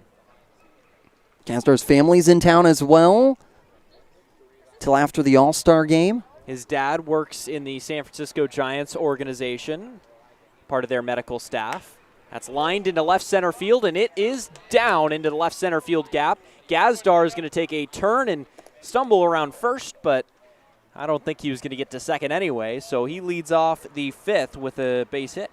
Hey, guys. We talked about it in that spot about how you were going to try and find if that 3rd batter was going to have that opportunity. Does a good job of getting that 3rd pitcher and able to get there, get it down, and now a base runner on in the leadoff spot with nobody out. Small ball could play a factor here with Taylor up. Gazdar at first. Taylor, having sent a ball over the left field wall in the 2nd, stands in and fouls the first pitch off to the right. Taylor already making himself known here today with a home run back in the 2nd, able to get the scoring started in that 2nd inning for the Hawks, who are able to plate 6. 0-1 from Lummis is taken for a strike, an off-speed pitch right at the knees. Taylor, more known for his athleticism than his power, but 400-foot bomb in this game says otherwise. And first, before the 0-2, a check over to Gazdar, who's back standing. And Taylor, no matter what, is going to make his name known in every game possible. And a swing and a miss. Taylor set down on strikes, and there's one away, and here comes Aaron Parker, who also has family in town. Perfect time right before the All-Star game, so they may be able to work some off days with 2 scheduled if you weren't selected to the All-Star game like Parker was. First pitch to Parker is called a strike. It's almost like Cape Cod is a great vacation destination. What do you mean about that? You mean the beaches are good here or something? Would you rather go to the Northwoods League in North Dakota, or would you rather come out here? I think Cape is my answer. Parker takes ball 1 low. We had an off day on Tuesday. Get to go to the beach. That doesn't happen all that often. Nope. Well, in the Northwoods League, you could. You could go to the Lake Michigan and the beaches around there, Land of but 1,000 lakes. That's a line drive into left field. Coming in now, going out is Casey, and he will get under it for out number 2. So a loud contact line drive off the bat of Parker. Exit velocity at 104, but he'll have to trot back to the Hyannis dugout. So Trey Lipsy stands in. A single and what else but a hit by pitch to his name, leading the league in that category, as we mentioned earlier. Gazdar still at first. 2 outs in the inning. Hyannis up 6-2. First pitch misses below the knees. After the first couple innings there, I thought offense was going to be the storyline right now, but ever since then, it has been pitching and defense between both teams. Only 2 hits since the second inning, the conclusion of the second inning, as the 1-0 misses inside. But like we talk about, it just all comes together for Hyannis at certain points. Lipsy, a 2-0, taken in there for a strike, outer third of the plate. Hyannis would love to keep tacking on here, get Orleans out of slam range. They can do that by bringing Earhart up, who stands on deck. And that misses down and away. And it's 3-1. A 3-1 count here to Trey Lipsy. Gotten on both times he has entered the box. Pitch down and away for ball 4. Lipsy flips the bat towards the dugout and will take first base. He is on first for the 3rd time today. We talk about there's 9 ways to get to first base. There's already 3 pocketed for Trey Lipsy. He has a single, he's hit by a pitch, and it's a walk. So there's a multitude of different opportunities. He's got 6 other ones. Let's see how many times he can get there, where it's already 3. Zach Earhart stands in, and I'm sure Lipsy would take a little less pain probably getting hit by pitches to get to first, as Earhart grounds that one to the left side of the infield. Nice pick by Stallman, who fields it to his left, reaching down full extension, and goes the short way to Oyama, covering second for the 3rd out of the inning. So the Harbor Hawks are set down again after leaving 2 on base. They're up 6-2 on the Harbor Hawks Baseball Network. That chip on the shoulder, that started at a very, very young age. People's expectations are, they're cool, they're fun, but mine are bigger.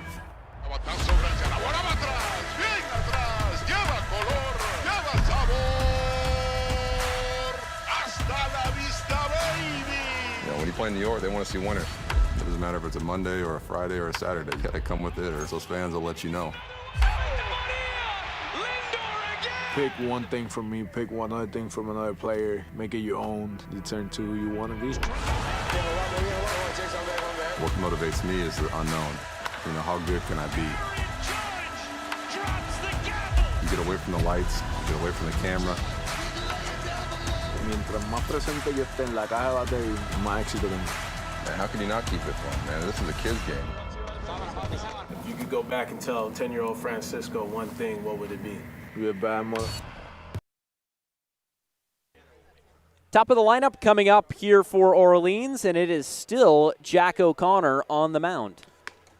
Jack O'Connor, we talked about, was flirting around just over 60 pitches, and for right now, he's going to come back out, and he's been stellar as he's had only faced 1 over the minimum since the 2nd inning. If you negate that first, he's only given up 1 hit thus far after that 1st inning, so really great job of battling in and settling in.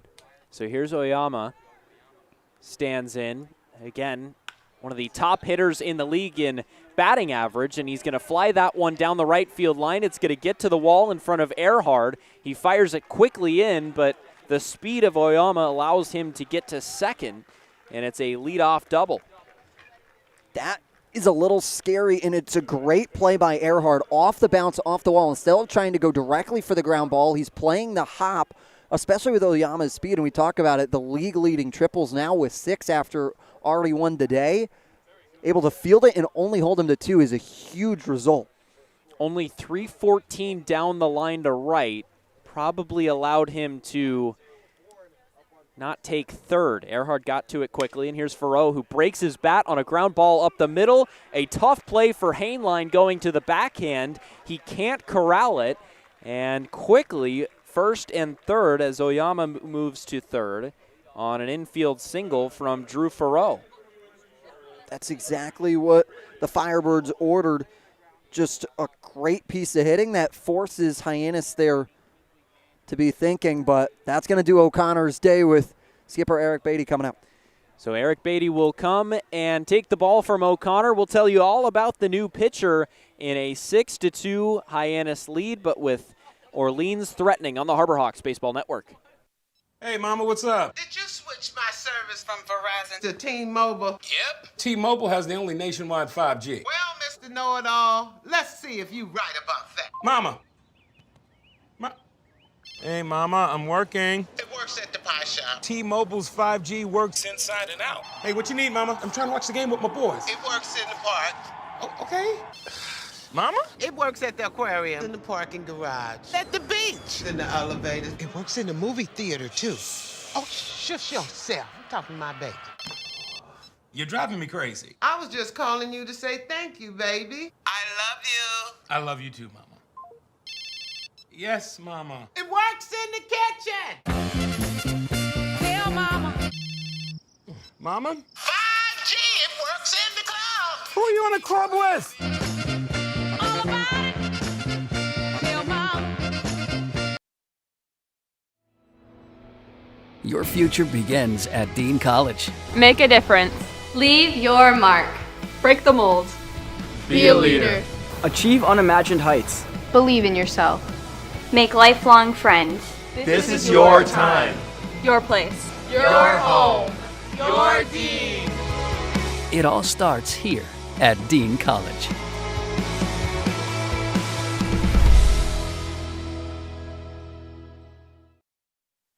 Hyannis up 6-2, but Orleans quickly with runners at first and second in the top of the fifth.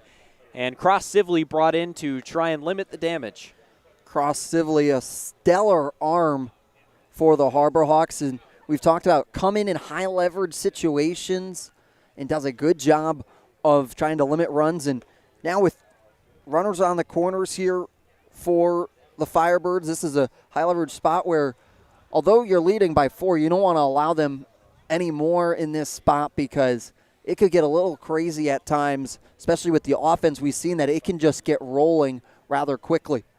Yeah, Orleans, a potent offense that has scored a lot of runs, especially in recent days. They're hot. They sit in second place in the East, only 3 points clear of YD right now with 35 points.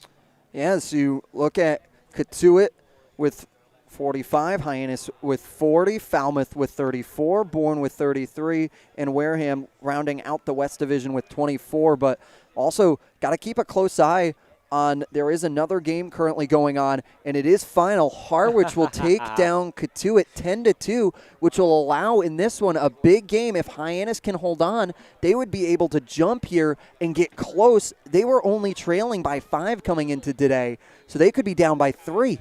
Stallman stands in and takes a strike from Sibley on the first pitch he sees. And you're telling me Katuitt couldn't save the game and end it early because of lights? They did not. They had it was at Harwich in White House Field. Pitch is taken in there for a strike. But it was a 2-hour and 30-minute, 8-minute game, so it's a quick one that started at 4:45 for the Mariners as they get prepared for All-Star Weekend coming on Saturday. 0-2 to Stallman is a swing and a miss. Sibley comes in and immediately gets Stallman swinging, and there's one away. That's why you bring in Cross Sibley, a stellar arm out of the bullpen at 74 miles an hour on the breaking ball away out of the zone, and does a good job there to now get the out. So here's Matt Stahlback, a single on the infield and a line drive double play that wasn't really his fault to his name so far. The pitch from Sibley is tapped foul at the plate. And you hinted at it there. Because of the strikeout in that situation, now you open up for the double play. But back to Katuitt. We remember checking the scores yesterday at YD. We were at a place with no lights, and we saw Katuitt had gone final. We were playing in broad daylight still, and the dusk had started to set as the pitch is taken outside for a ball. And we were wondering what happened. What the heck happened? And why they had called that game short. Yeah. And it turns out somebody thought that there wasn't enough light. So, I don't know. Hey, lights are lights. Chatham had bases loaded with 1 out, and the game was tied. I don't know. It's a tricky thing with a couple teams now having lights. Fortunately here at Eldridge Park, under the illumination. 2 separate checks over to first on Farrow, but he dives back safely both times. It's 1-1. Now with Hallback box, and once again, second is open. You want to be cognizant of Farrow, which Sibley is being, because you don't want to allow him to escape the double play possibility, especially with Hyannis being able to turn 18 already on the season. Another check over to Farrow, dives back safely again. The pitch, line to the left side, and it is foul. So 1-2 now, and that one was a close call. Yeah, a close one down the line, and especially with a 3-man crew. That is Jeff Kinney, the home plate umpire's call down, because you have John DeGarmalo shading to that second base bag with second base open.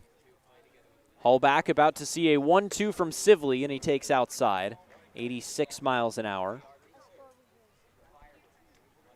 Now with Hallback settling in.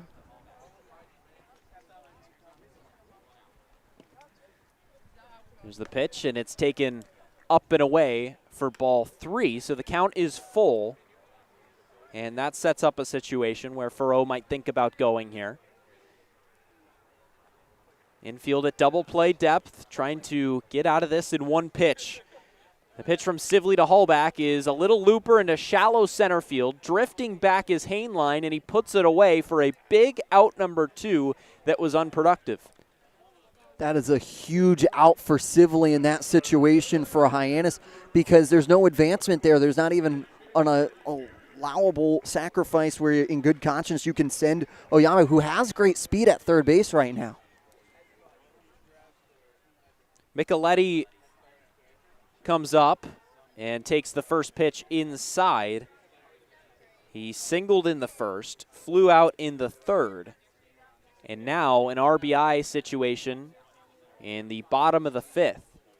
Sibley, who's been good all year long, throws and ties him up in knots on a pitch that caught the outer third of the plate.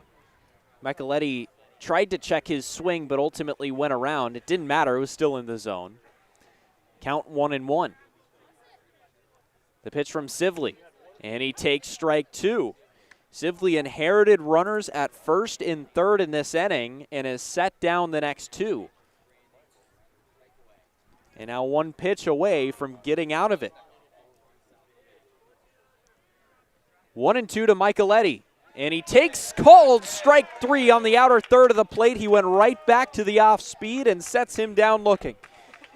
Sibley protects the 6-2 Hyannis lead, and we head to the 6th on the Harbor Hawks Baseball Network.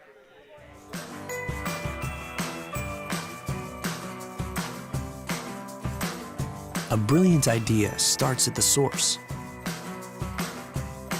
Through innovative design, we're taking steps to create a better future.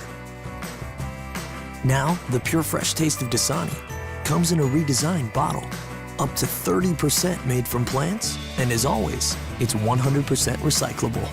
Plant bottle, designed to make a difference. This BBB seal is a badge of honor. It's a sign that this is a business you can trust.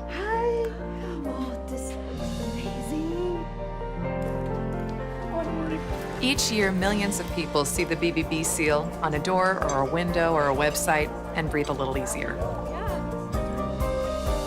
See the seal and know you've made the right choice. Find a business you can trust. Ask BBB.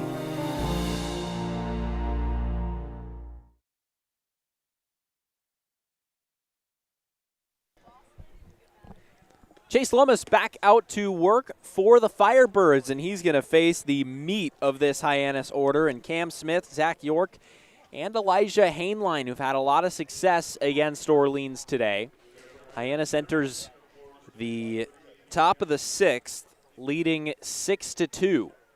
Cam Smith, a guy that I think I will always love for the season because he's just been a constant presence. First pitch is outside.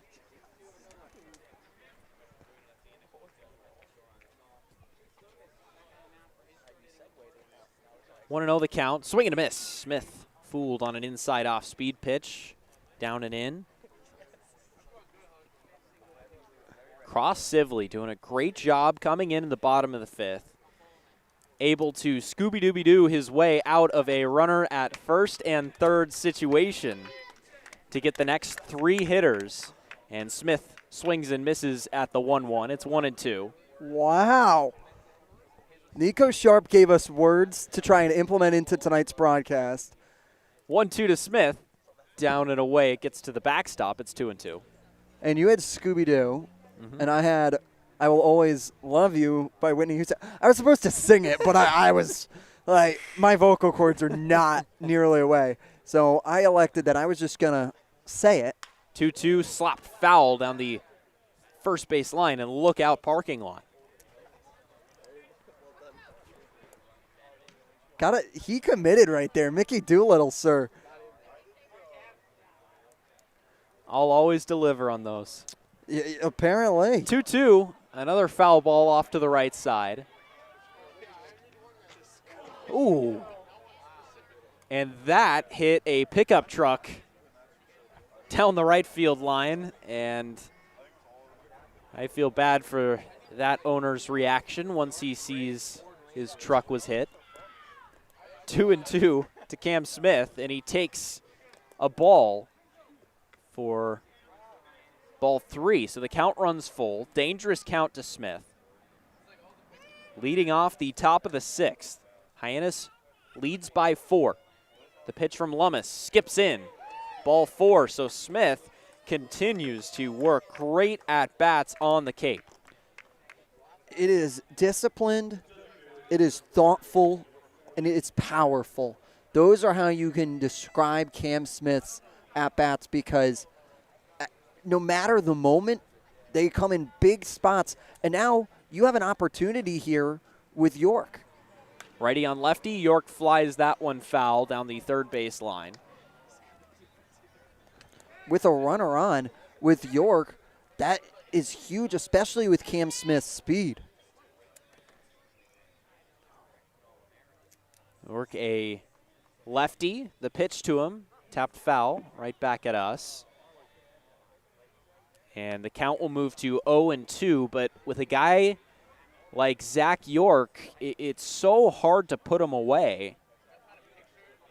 A guy that does not strike out very often. Hitting .333 on the year, and right on cue, a borderline pitch on the outer third of the plate, he's able to protect and foul it back. He has unbelievably good control of the strike zone. 0-2 again, and he spits on it low. Loomis doing a great job since coming in to try and stifle these hitters, but there's only time for these Harbor Hawks that they'll find it again. 1-2 is a high fly ball to left. Trimble going back. He's at the wall. He leaps, and it is gone. Zach York with a 2-run home run to stretch the lead to 6 in the top of the 6th. And he feels good about that one.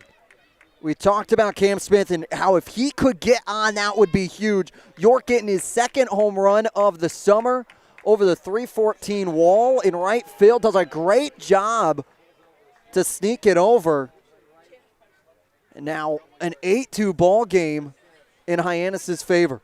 Hallback went airborne for that one, trying to rob York as Elijah Hainline stands in and takes strike 1.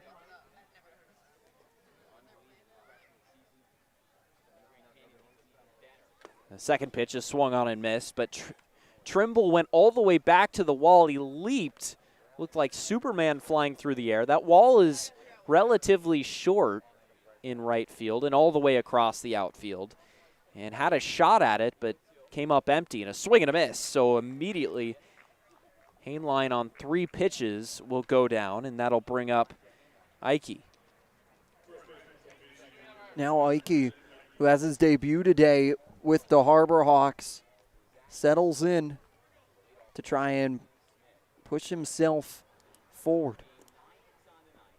Ike in his debut has a RBI single in the second, and he's going to take up and away for a ball. A ground out and a strikeout also to his name, but 1 for 3 so far with more at-bats to come is probably a successful night for him. 1-0 in there for a strike. And with Ike here, that's taken low for a ball.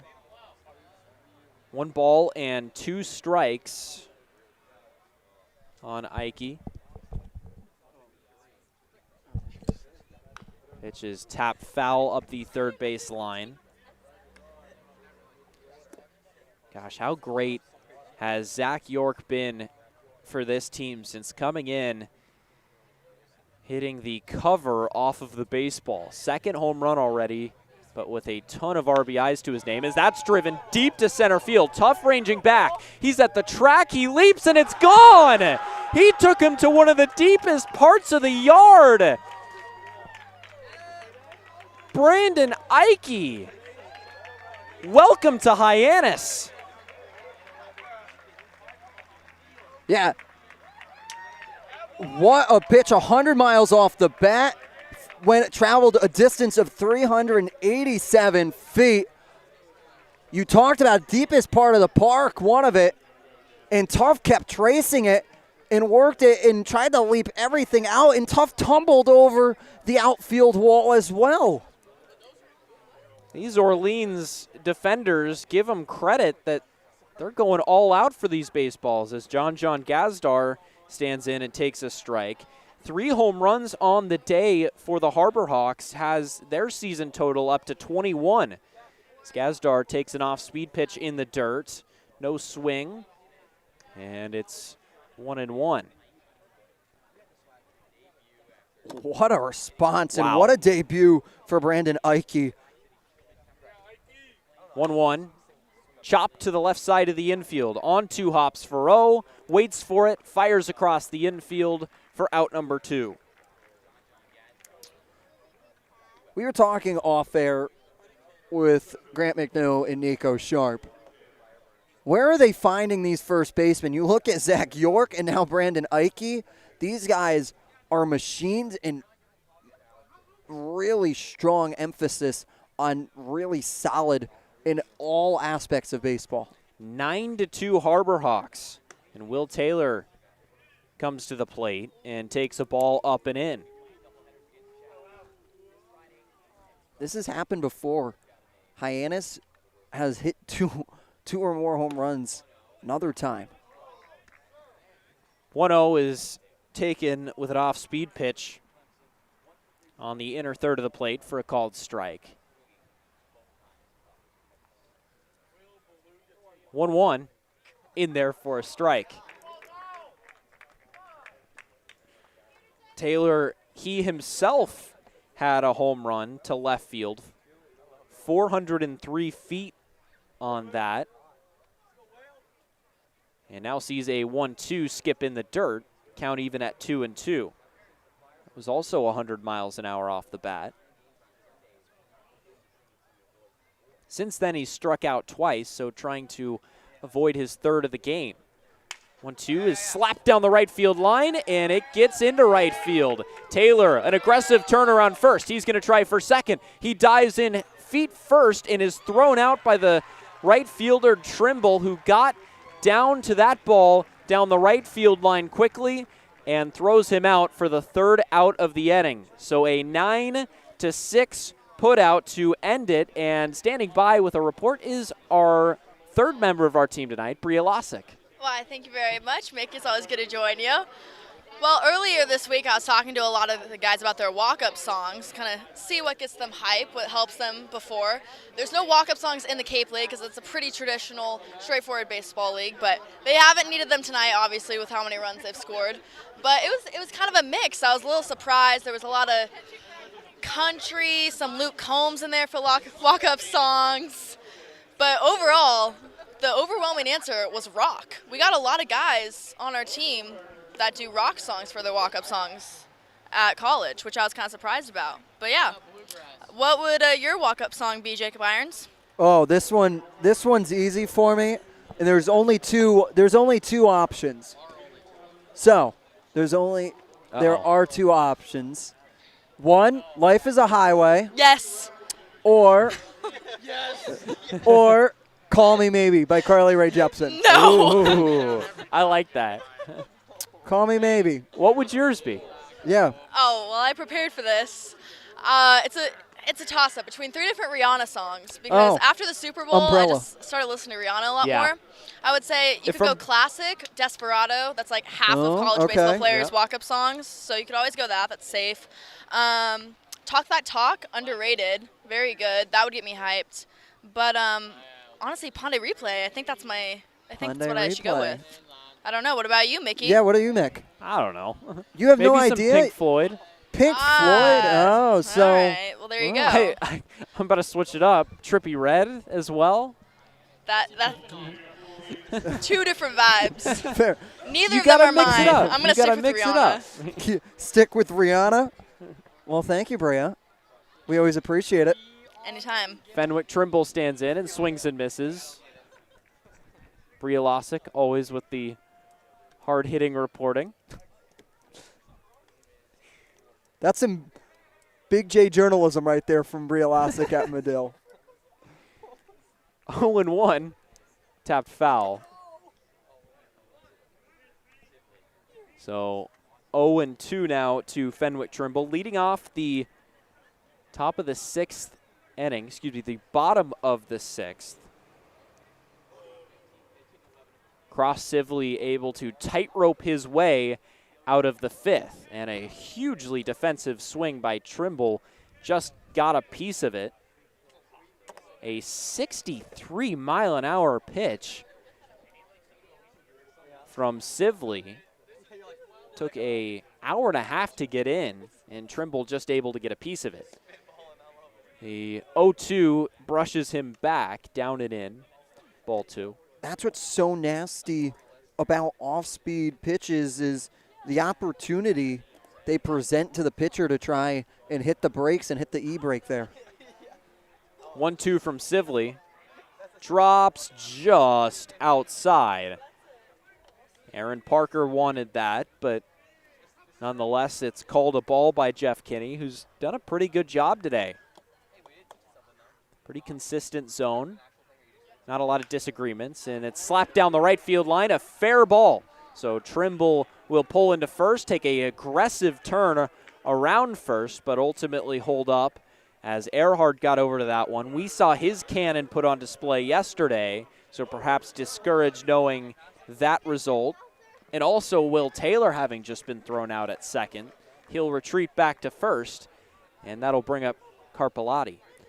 Yeah, when you see a ball anywhere near Zach Earhart, it is about as red of a light as possible with the arm he possesses. First pitch to Carpellotti, misses upstairs.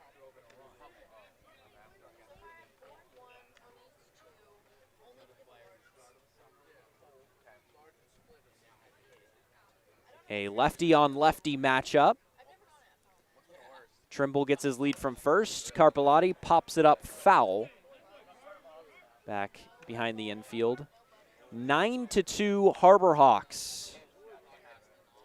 They have spread the runs out over a couple of innings. Sibley deals, and a swing and a miss. A nasty pitch on the outer third of the plate at 74 miles an hour. The more impressive thing right now, it's for Hyannis, 9 runs on 11 hits. Pitch from Sibley. Popped up on the infield. Ike ranges over the first baseman and puts it away himself for the first out of the inning. But on the other side, Orleans has 2 runs on 8 hits. It's not for a lack of hits at this moment for the Firebirds. It's just been missing those couple timely hits, being able to try and work in a couple more runs. The double play back in the third. The stranding runners at first and second and nobody out in the previous inning, the fifth, as standing in is Colin Tuft and fouling it back to the screen. And in addition to that, leaving the bases loaded in the first, it's been a lot of missed opportunities for the Firebirds. And give credit to the Harbor Hawks pitching, able to work out of it.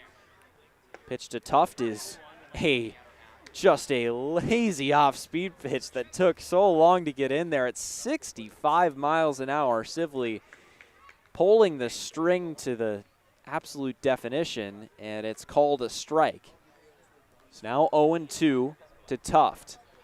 Another off-speed pitch taken low for ball 1. Great block by Aaron Parker to keep it in front of him, to not allow Tremble any advancement. 1-2. Taken outside for ball 2.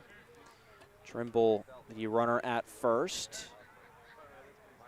If Sibley can give you through this inning and maybe one more, that's so valuable. We talk about innings eaters, getting through a couple of innings as a reliever, saving the rest of the bullpen arms. Grounded to short. Gazdar up with it, flips to second for 1. The relay to first. In time, a double play. Turned by the Harbor Hawks, 19th of the year, and they've done a lot of it recently with the new double play partners of Gazdar and Hainline. So, Orleans strands more runners on base as we head to the 7th. Hyannis up 9-2 on the Harbor Hawks Baseball Network. Your future begins at Dean College. Make a difference. Leave your mark. Break the mold. Be a leader. Achieve unimagined heights. Believe in yourself. Make lifelong friends. This is your time. Your place. Your home. Your Dean. It all starts here at Dean College.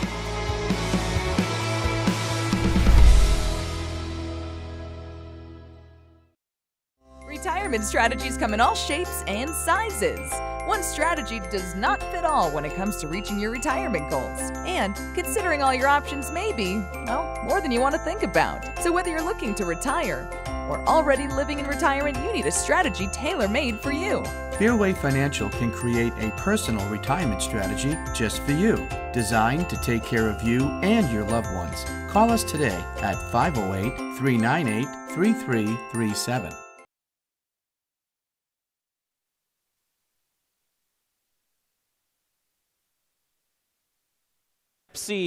And Earhart due up for the Harbor Hawks in the top of the 7th. They lead 9-2. The offense has come to play in recent days and recent weeks, a part of this streak where they have taken 10 of their last 12 games, and including a tie in there where they do get a point out of the result there. They're also 8-2 in one-run games, so they're winning close games as well. The bullpen has come up clutch in a lot of different situations. And a new pitcher coming in here for Orleans. Yeah, it's Curran Jacobs. Out of Yarmouthport, Massachusetts, a local guy. Transferred to Pierce College from UMass Dartmouth. With Pierce College out of Washington State, had a 1.00 ERA through 18 innings pitched. Has a pitch mix, fastball, slider, changeup. Jacobs does to try and stifle these offense again. Aaron Parker will be his first task in a little bit of an excuse me swing on a high fastball at 91 miles an hour. Parker tried to stop his swing about 3/4 of the way through, couldn't, and strike one swinging. It'll be Parker, Lipsy, and Earhart due up in this one, and that brushes him back, knocking home plate umpire Jeff Kinney's mask off. We talk about veteran umpires and how if you're an umpire, you just keep your mask and you keep your face directly head on.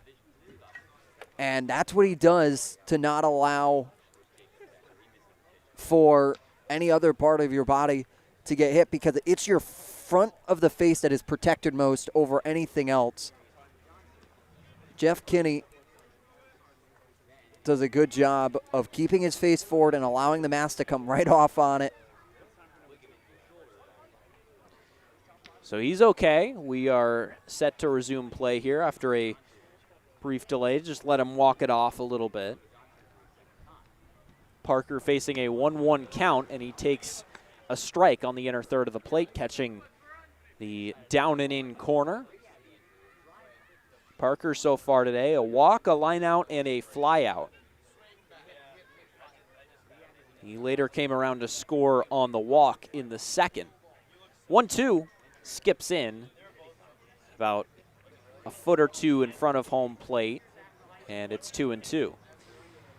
Parker, another guy that has come in to this Harbor Hawks team and contributed, especially defensively. Able to gun down a couple of runners. A really athletic guy. 2-2 to him. Foul back. Aaron Parker, when talking to him after a little bit of a slower start for him on the season, talked to him, it was, I finally felt comfy here. He said, I finally was able to maybe toss on those sweatpants and sweatshirts and just be sitting on the couch with this team. 2-2 is tapped foul towards the on-deck circle. And when you feel comfortable with the wooden bat, with your teammates, with everyone around you, that makes for a huge advancement, not just for you, but for your game as well. Parker battling here, even count, 2 balls and 2 strikes, and he goes down and reaches for one, hits it hard at the second baseman Oyama, who went into a foot-first slide to try and knock it down. He did, but it trickles away from him, and Aaron Parker is aboard to lead off the 7th. 94 miles an hour off the bat. 94. That's what you talk about.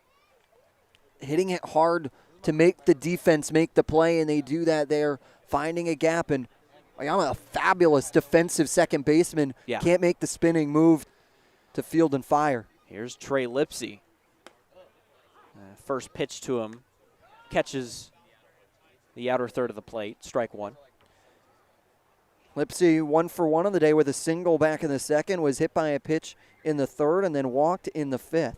Parker gets his lead from first. Hyannis up 9-2. Lipsy fouls it back.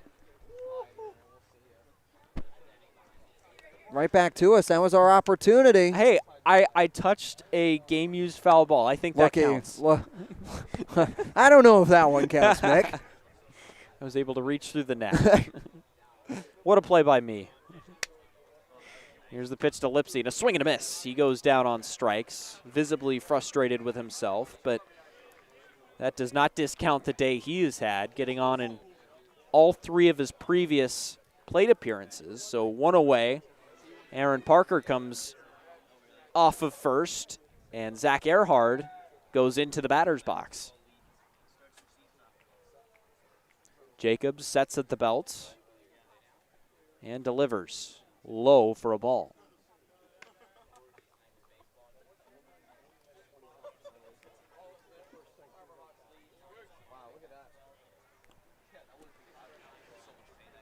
One and 0. Parker takes a fastball upstairs at 91 miles an hour for a ball. Earhart himself having a day as well. Wearing a second batting glove now. Pitch to him is run right back at Jacobs, and it goes off his calf. Oyama comes charging in, tries to barehand it and throw it in one motion to haul back at first, but it gets behind him and goes into the dugout, allowing both runners to move up another 90 feet. So second and third with only one out in the 7th, and that'll bring up Cam Smith in the meat of this order. Yeah, and the meat of this order, again, and we talk about that white chalked line on the advancement, you're able to push him over. See that YD a lot with the chalked line there. And in this spot, you now get 2 in scoring position for Hyannis. He's trying to tack on a couple more. And the infield comes in on Smith. What was that ruled? It will be ruled a single. All right. Smith lines it into right field, a base hit. Coming in and scoring is Parker. On his horse, coming around is Earhart. The foot first slide, a good throw from Trimble from right is not in time. The Harbor Hawks add 2 more on a Cam Smith RBI single. What a great piece of hitting. The bat control able to find it through the gap there on the right side of the infield. Cam Smith hitting at 107 miles off the bat on the 90-mile-an-hour fastball that he was able to grip and rip. But now he's on for Zach York, who already has a home run to his name today. A hitter that you have to be very careful to. That's taken inside. An aggressive send, especially given the circumstances of this game. 9-2, 10-2 by the time Earhart was rounding third. And they added one more because he was able to slide in. 1-0 misses low and away. A 90-mile-an-hour fastball.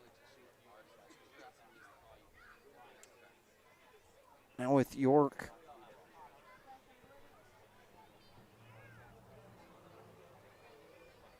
Smith gets his lead from first, overshift on for Zach, and he takes low for ball 3. Yeah, you're going to move Farrow over past second base. You have Oyama stand at his traditional position. It's Stallman standing a couple feet away from the traditional position covering the left side. 3-0 is taken way outside and up, and ball 4 to York, who will trot down to first, and runners at first and second now with only 1 out. 1 out. Hyannis leading by 9. So it has been a very large day for the Hawks offensively. We've talked about it, how ultimately their bats have been coming alive. And tonight, against a team they hadn't even beaten yet this year, comes out and shows that they are still hot. 11 runs on 14 hits for the Harbor Hawks. And Elijah Hainline comes to the plate with runners at first and second with a chance to add more. First pitch to him misses outside. 5th straight ball dealt from Jacobs. And at this point, you never want to say a door is closed, but for the Firebirds, it somewhat feels that way at the current moment. Taken low for ball 2. I have to imagine it would have to take a very large inning for Kelly Nicholson to pull Jacobs out of the game. 2-0 on its way. Taken down and away for ball 3.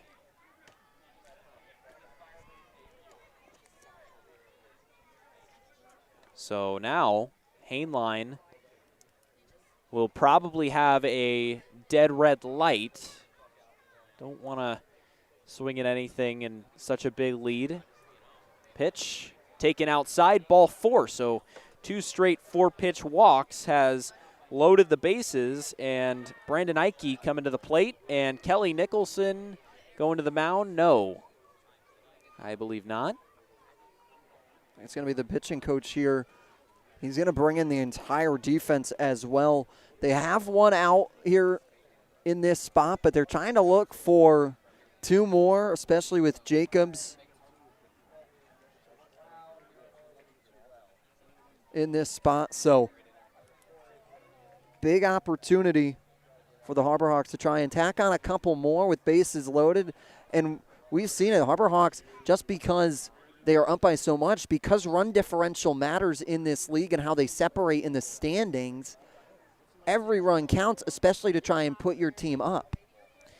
Point streak is not cooperating right now. I'm trying to pull up Hyannis' run differential. Oh. I could have sworn it was plus 14 coming into today. I got you. Ike stands in with the bases loaded and 1 out and takes way outside. Ball 9. Let me cook over here. Let Irons cook, and immediately he comes up with it. Was I right? Plus 14? 18. Plus 18. All right. Close enough. That's going to look a lot better after today. Ike takes down and it away. Ball 2, and he's ahead 2-0.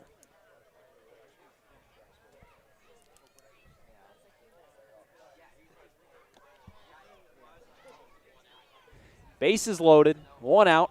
Ike takes a strike on the inner third of the plate.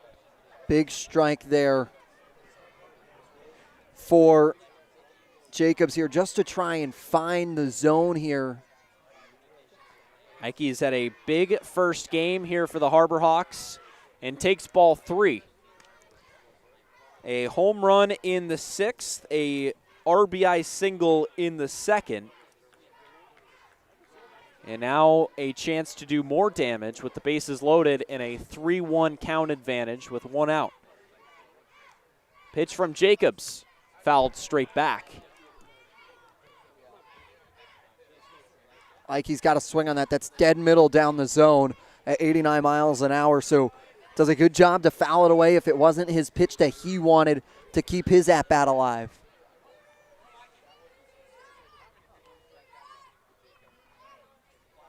Full count to Ike. Pitch. Jammed him right side of the infield. Hallback ranges back into foul territory, and we'll watch that fly into the first row of seats down the right field line. No wall over there, just completely exposed lawn chairs with people sitting along them. It's a dangerous place down that line at Orleans. They get close. This is a ballpark along with a couple others with YD. You feel like you could go touch the game with how close you are at times. Another 3-2 to Ike. Line drive into right center field, and ranging over and making a nice running play is Tuft. On the play, tagging and coming in to score is Cam Smith. That's the 2nd run he's scored today. And Hyannis extends the lead to 12-2. 12-2 on the sacrifice. Great jump to be able to score, and Hyannis just now leading by 10. But you get a second out if you're Orleans to try and work out of this top half of the 7th to just get your bats back up and try and route a comeback, because we've seen it in this league with Hyannis and then with other teams as well that no real lead is safe until the book is closed and the final out is administered. York and Hainline don't move on the play. Now a fly ball to right from John. Trimble ranges in, and to his left reaches down with that left hand with the glove on it and puts it away for out number 3. But Hyannis adds 3 more in the 7th. We're going to stretch here from Eldridge Park. Hyannis up 12-2 on the Harbor Hawks Baseball Network.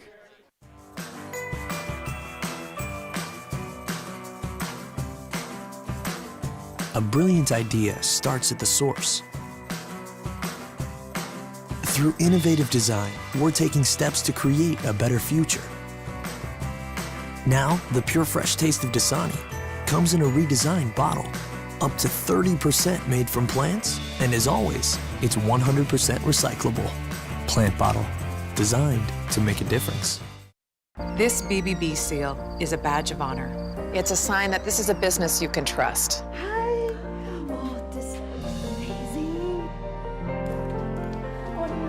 Each year, millions of people see the BBB seal on a door or a window or a website and breathe a little easier.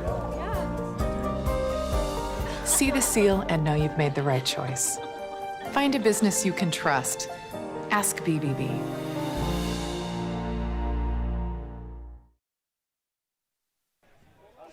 Back with you here at Eldridge Park. Hyannis up big, headed into the bottom of the 7th inning. And back out for another inning of work is Cross Sibley. Why wouldn't you put him back out there? No. Cross Sibley tonight having a great game so far. And you're able to limit pitches. You were talking about it last time, Mickey, is if you could get him through this 7th, and maybe even if you could potentially stretch him, that would be huge to try and get some more rest for arms, as you only have one more game after today before the 2-game All-Star break for Hyannis with no makeups. They are straight. They have a full weekend off.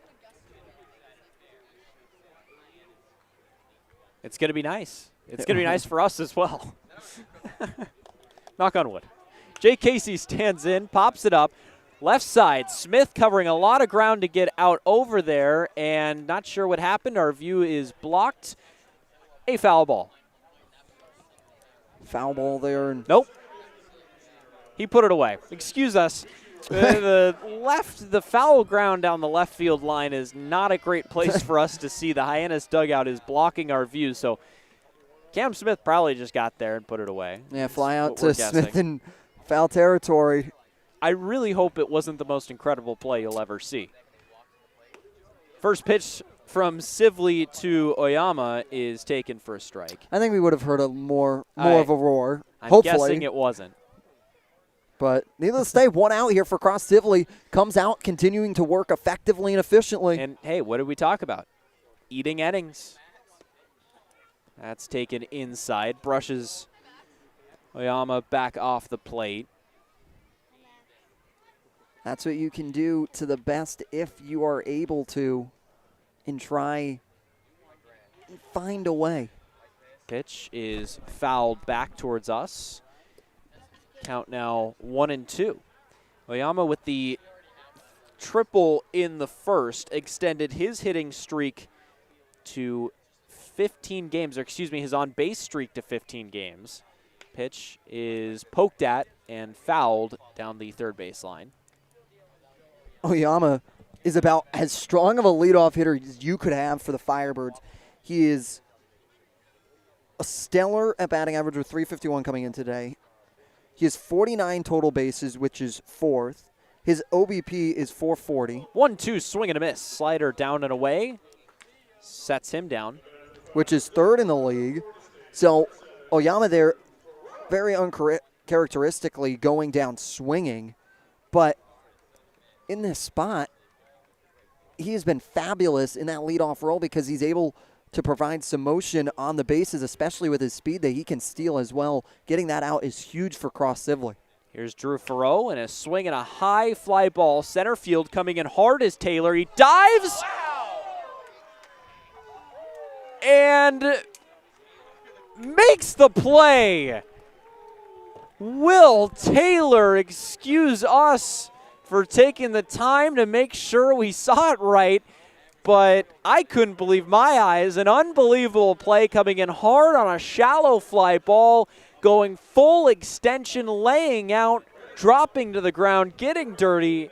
Insert adjective here to make the play. Hyannis up 12-2 as we head to the 8th on the Harbor Hawks Baseball Network. Hey, Mama, what's up? Did you switch my service from Verizon to T-Mobile? Yep. T-Mobile has the only nationwide 5G. Well, Mr. Know-It-All, let's see if you right about that. Mama. Hey, Mama, I'm working. It works at the pie shop. T-Mobile's 5G works inside and out. Hey, what you need, Mama? I'm trying to watch the game with my boys. It works in the park. Oh, okay. Mama? It works at the aquarium, in the parking garage, at the beach, in the elevators. It works in the movie theater, too. Oh, shush yourself. I'm talking to my baby. You're driving me crazy. I was just calling you to say thank you, baby. I love you. I love you too, Mama. Yes, Mama. It works in the kitchen. Tell Mama.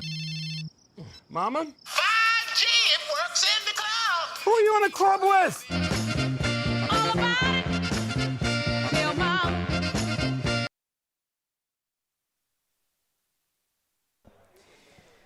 Welcome back to Eldridge Park. Stretch time here in the middle of the 7th has gone by. We head to the 8th, and let's take a look around the league. I was questioning my math there. Save. Mick, you saved it. Way to go. It is 1 game's in the books already on the Cape. It was Harwich taking care of Katuitt 10-2, and then in the top of the 9th, Wareham leading Falmouth 5-2 as they try and make a push to try and chase Falmouth to get that final playoff spot in the West. And then the bottom of the 8th, it's 10-2 Bourne leading over Brewster.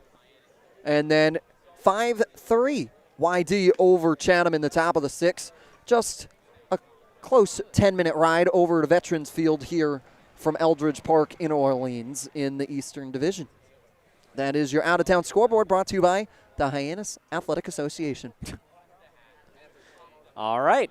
So in comes in Will Taylor. And he's had a big night. He homered in the 2nd, singled in the 6th, got thrown out trying to stretch that single into a double, and he takes the first pitch low for a ball.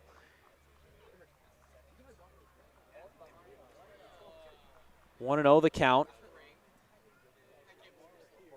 Taylor having just made that incredible diving play. Takes a ball inside. Thought it hit him for a second, but it went off of the catcher Carpelotti's glove. And it's 2-0. Pitch is a high breaking ball that he lines down the left field line, a base hit. He's going to round first and dive into second safely. This time he's not going to get thrown out. He has a leadoff double in the 8th. We are to a point in the game where position players are pitching for Orleans. It's Colin Tuft, one of the catchers from the Virginia Cavaliers, as he comes out to the bump with Taylor on and trying to provide a little bit of extra juice to not use an arm here in this one. Taylor immediately goes. Tuft was throwing out of the windup with a runner on, and Taylor, credit the heads up, he spotted it and took third base. Yeah, Tuft on the move to Tulane for the next season. 1-0 is taken away for ball 2. That first pitch when Taylor went was outside. In a 10-run ball game, they still have 6 outs to get here. Parker takes low for a ball. Always interesting to see these position players come in and throwing. Tuft has not pitched in college, as that's tapped foul, at least that we could find. So along with Tuft, who is in the game today at center field, Farrell will drop back into center field as Parker looks at a ball high to put runners on the corners. And so on top of that, Jack Penny will sub in at shortstop for Eddie Micheletti, eliminating the pitcher in this spot as well. So Jack Penny will now come in the spot for Eddie Micheletti in the batting order, and he stands at short from Notre Dame. Eliminating the designated hitter. As Correct. That's taken high for a ball. Yes, because you have a position player come in to pitch. Yeah. You have to lose the designated hitter, especially for Tuft, who's already in the game. You could have kept the designated hitter if you didn't need to make the change at short. Lipsy is the hitter, and he takes a strike. It's 1-1.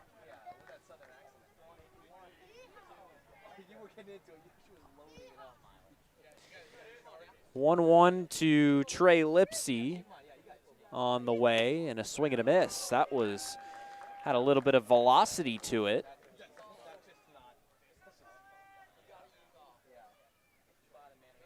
And he's behind in the count 1-2. Pitch to Lipsy.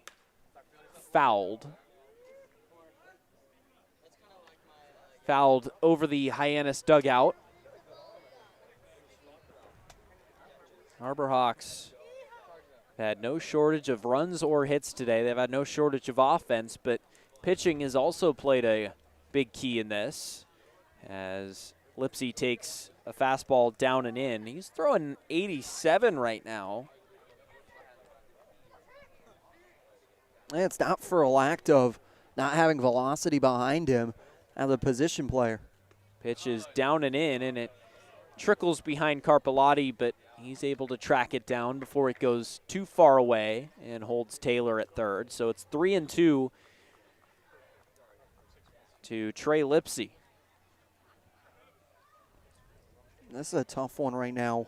Pitch to him, misses upstairs, and Lipsy draws another walk, his second of the game. Now bases will be loaded here. But this is a tough one if you're Orleans right now. Came in with a 3-game winning streak. Now appears to have that one come to an end here tonight if this score holds as is. So here's Zach Earhart, bases loaded now. Parker at second, Lipsy at first, Taylor at third. Pitch is up and in for a ball. And it's really strong bat discipline for the Harbor Hawks right now because pitch is missed up and in for a ball. You're eager where you know he's pitching balls, but you want to make a hit. You want to make something of an opportunity here. But does a good job to settle back and allow for the opportunities to come to them. The 2-0 was taken for a strike, and now the 2-1 missed outside. Hyannis has been so good offensively this year, second in OPS and slugging. And that misses up and in. He's walked in a run. Earhart takes first. Coming in and scoring is Taylor, and it's 13-2. Kelly Nicholson will come out, have a conversation because you can't have, he'll make the move here, but we're going to have a lot to catch you up on defensively, as it looks like we're going to have an entire reshuffling. We might have another position player coming into pitch, but we're going to send it to a quick break. It's 13-2 Harbor Hawks on the Harbor Hawks Baseball Network. We all have obstacles, challenges at different points in life. I still push myself every single day, and the harder I push myself, the more I find myself drawn to wearing UFOs. The first time I put on a pair of UFOs, it was like someone released the pressure. It was so crazy. When you are recovered and can do more, that has a compounding effect on all aspects of your life. Stepping into a pair of UFOs, they're truly one of a kind. There's nothing like them. Best ever? Good question. Wait, why'd he sound like Dr. J in your head? I've always sounded like Dr. J in my head, which means Dr. J's outside voice sounds like my inside voice? Which Coke? The doc would know. He got the world to call him doctor without going to med school. There's only one best ever.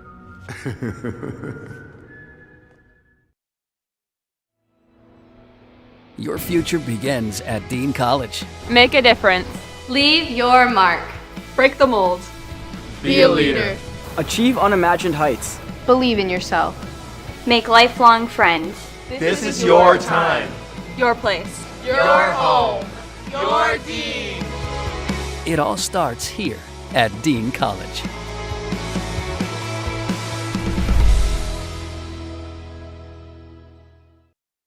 Retirement strategies come in all shapes and sizes.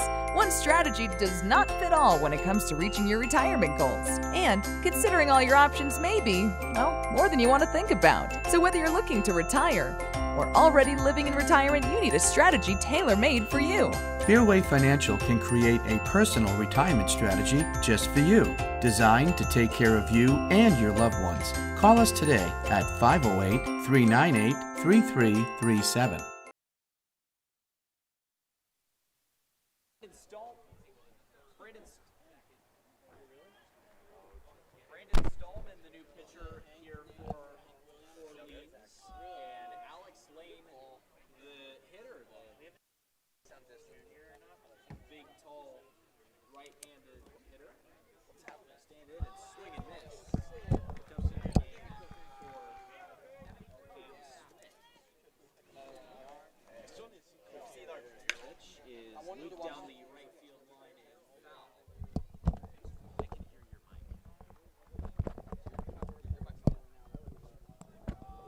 1-2. Oh.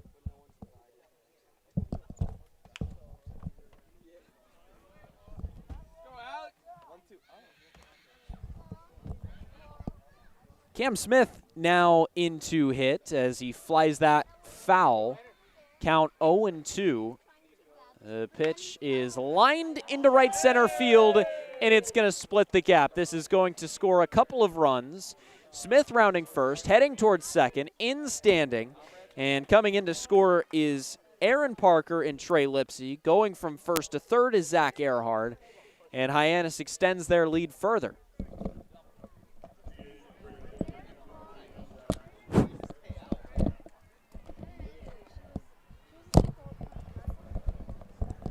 So now with second and third, Alex Lane comes in as the pinch hitter and has a 2 RBI double. Hayline settles in here just to keep the good times rolling as we are really just it's 15-2 now, and we are dealing with technical issues with the headset glitching out. But we're having a grand old time here, Mickey Doolittle. They shouldn't really. It's better than 15-2 the opposite way as a moth just landed on me. Oh, my goodness. I missed the entire pitch. Oh, God. Oh. We're falling. We're falling. Lock What in is here, Mick. happening? That's a high fly ball to center field. I don't even know what count it is. Tuft, the new center fielder, ranges over, makes the play. Holding and not tagging is the runner at third base, Zach Earhart. And what is there, 1 away, 2 away? I think there's 2 away now. Nope, there's 1 away. Excuse me. So F8 there, and that will bring up Ike, who flies one a mile high, shallow right. Ranging back is Oyama, and he'll put it away for the second out. Well, 2 retired, and now with Gazdar coming here. Oh, no, excuse me. It'll be a pinch hitter. It'll be Eric Snow to come in for John Gazdar here as our books are starting to look like a true 15-2 game with everyone mixing and moving. So Gazdar stands in. Nope, it's Eric Snow who stands in. Takes a strike. You just said that. I don't know why I got that one wrong. And it's 0-1. Pitch to Snow is tapped to short. Up with it is Furrow. Throw across the infield is in time. Orleans out of the inning. It's 15-2. Stick with us for the enthralling conclusion of this game on the Harbor Hawks Baseball Network. That chip on the shoulder, that started at a very, very young age. People's expectations are, they're cool, they're fun, but mine are bigger.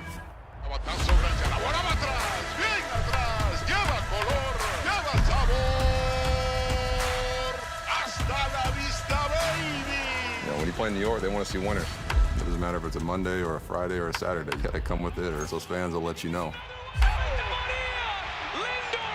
Pick one thing from me, pick one other thing from another player, make it your own, you turn to who you want to be.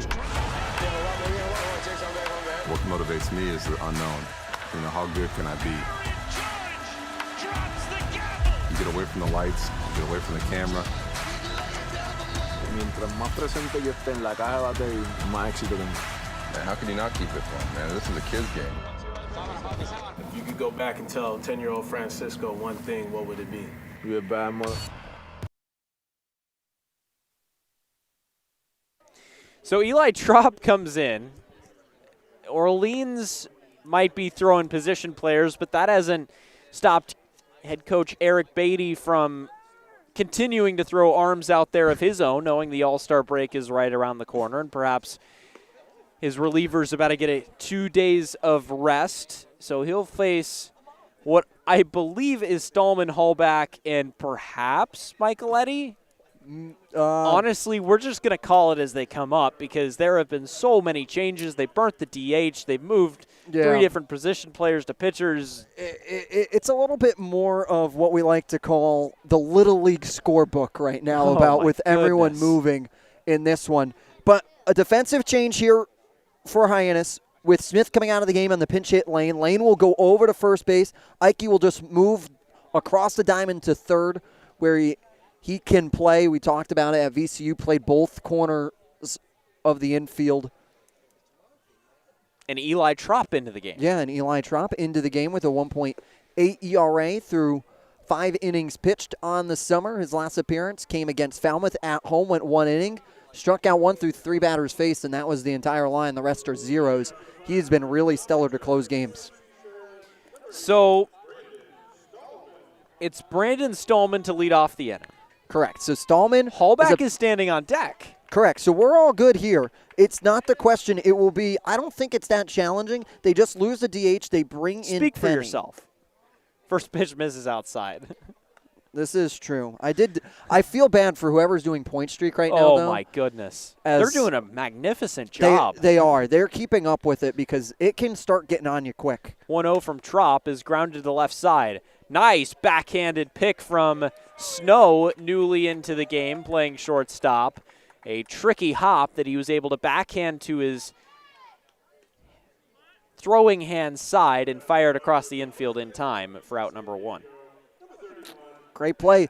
They always like to say, if you're a change on the defensive line, watch out, the running back's coming right to you. In football, it sometimes happens that way in baseball as well. As soon as you're a defensive change, the ball comes right to you. Snow does a great job to see it for the first time there. So here's Hallback, who takes upstairs, ball 1, off speed pitch. We got number 11 on deck. I don't know who that is. Second pitch inside for a ball. That is Jack Penny. Oh, yeah, no, that makes sense. Jack Yeah. Penny came into the game. Yeah, okay. Can't really see faces right now. 2-0 from Trop. Line to the left side and through for a base hit. Lipsy still playing left field. Picks it up, throws it in. And Orleans still kicking. Now Jack Penny out of the University of Notre Dame will see his first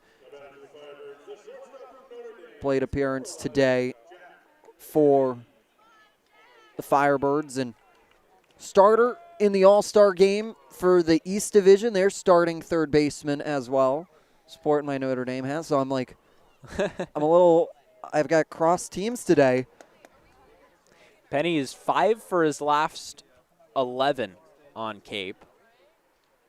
First pitch from Trop. Tapped foul up the first base line.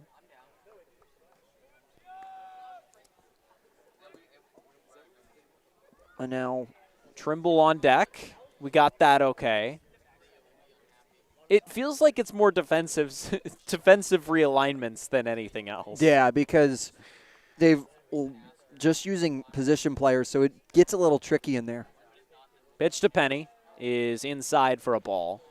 In actuality, they didn't really lose anybody besides Micheletti in the lineup card. They just added Penny.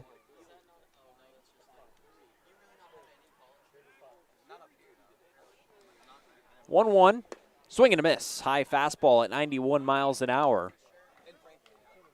And it's 1-2.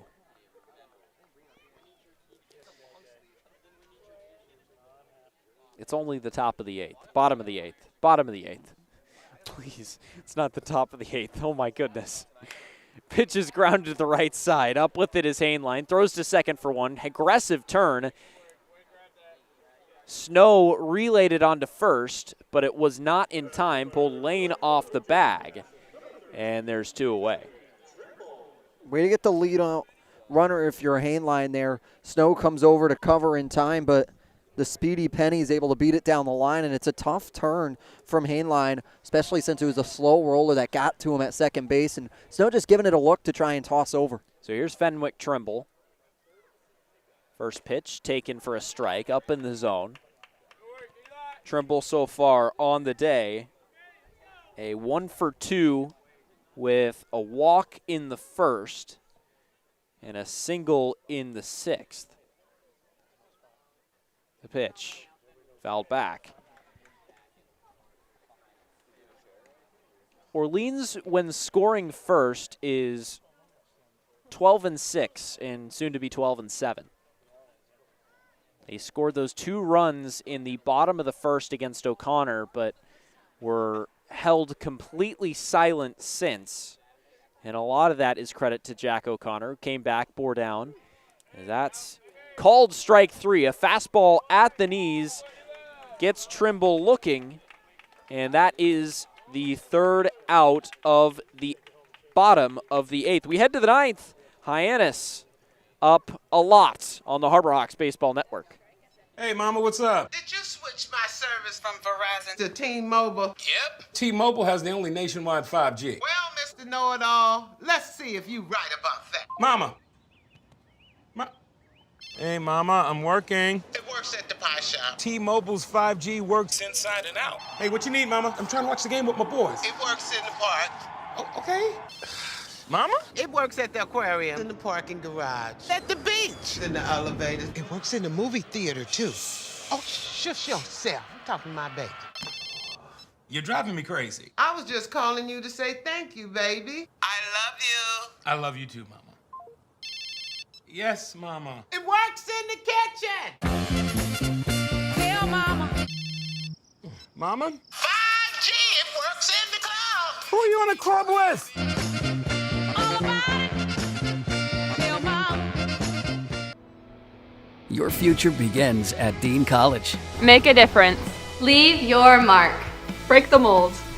Be a leader. Achieve unimagined heights. Believe in yourself. Make lifelong friends. This is your time. Your place. Your home. Your Dean. It all starts here at Dean College.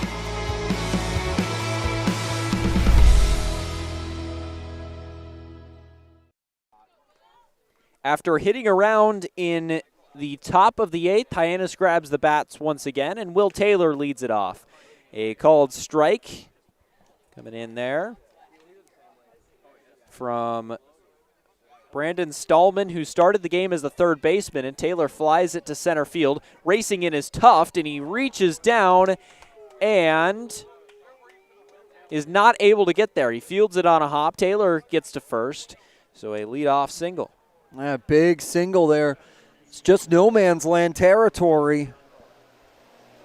No one's able to get over there to cover in time. Will Taylor today has been fabulous with 2 strikeouts, but really good. Aaron Parker takes a strike. 72-mile-an-hour fastball? Probably. Position player pitching, and there's a line drive to short. Taylor got caught up in between as the line drive was right at the shortstop Farrow, who caught it in the air, calmly fires it to first to double up Taylor, and there's quickly 2 away. Stallman, since coming in, has done a fabulous job of just eating some innings for this Firebirds team to try and get them back into the bottom of the 9th. Here's Trey Lipsy, takes a ball low. But the crazier thing to me, although it's a 15-2 game, here on the East Coast. High fly ball to right. Trimble ranging back. He's at the wall, and he reaches up and makes the catch. Lipsy was oh so close to a home run, but it is just a fly out to end the top of the 9th. We head to the bottom of the 9th. Hyannis a lot, Orleans not a lot on the Harbor Hawks Baseball Network. Hey, Mama, what's up? Did you switch my service from Verizon to T-Mobile? Yep. T-Mobile has the only nationwide 5G. Well, Mr. Know-It-All, let's see if you right about that. Mama. Hey, Mama, I'm working. It works at the pie shop. T-Mobile's 5G works inside and out. Hey, what you need, Mama? I'm trying to watch the game with my boys. It works in the park. Oh, okay. Mama? It works at the aquarium, in the parking garage, at the beach, in the elevators. It works in the movie theater, too. Oh, shush yourself. I'm talking to my baby. You're driving me crazy. I was just calling you to say thank you, baby. I love you. I love you too, Mama. Yes, Mama. It works in the kitchen. Tell Mama. Mama? 5G, it works in the club. Who are you in a club with?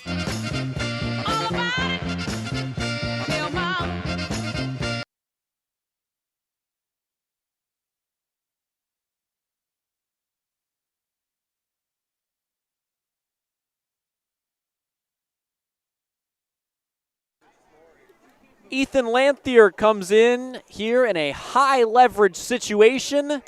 The lead is only 13 for Hyannis. Oh, you were serious. All right. Yeah, it is. I didn't know where you were going on the high leverage spot there. But Ethan Lanthier comes in, settles in to try and close this one down.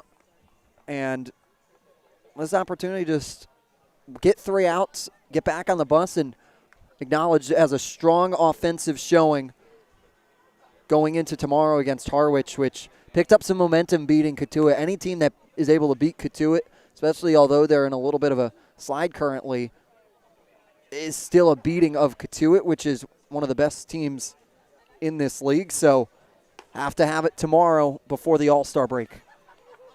Yep, so Hyannis looking like they're going to pick up their 20th win of the year, and with Cotuit losing tonight, that means they will crawl within 3 points of Cotuit, a game and a half equivalent, if you were to translate that to wins and losses. So in stands Owen Carpellotti to lead off the inning, and a swing and a miss at a 93-mile-an-hour fastball. Juicing them right up.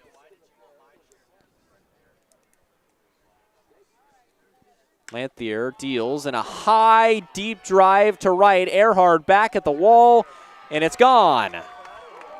Home run for Owen Carpellotti, and it is 15-3. There, Carpellotti's first of the summer. It's a hanging fastball that just is able on the outer third of the plate. Is able to go out and get it. Makes Lanthier pay. But home run has very little implications here on the newly Kansas Jayhawk. There you go. Colin Tuft stands in, righty on righty, and he takes an off-speed pitch that drops in there for a strike. Infield straight up, outfield straight up as well. Pitch outside for a ball. Did you grow up a UConn fan growing up in Connecticut? No? I was not a UConn fan one bit. Notre Dame through and through? Tuft takes a strike. No, it was just by happen chance that I went to Notre Dame.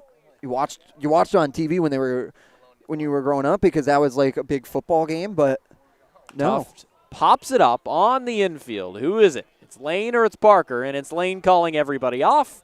The birthday boy puts away out number 2. Yeah, happy 22nd to him.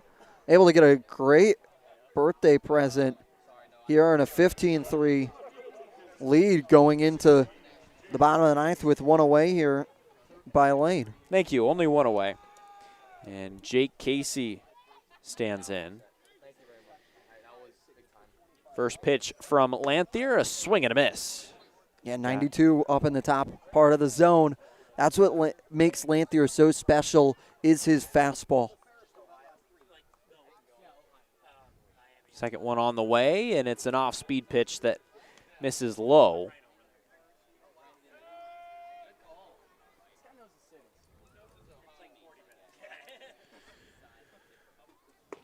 Pitch is inside, and it's 2-1. So who did you grow up a fan of? Did you have a college football team or college team at all? 2-1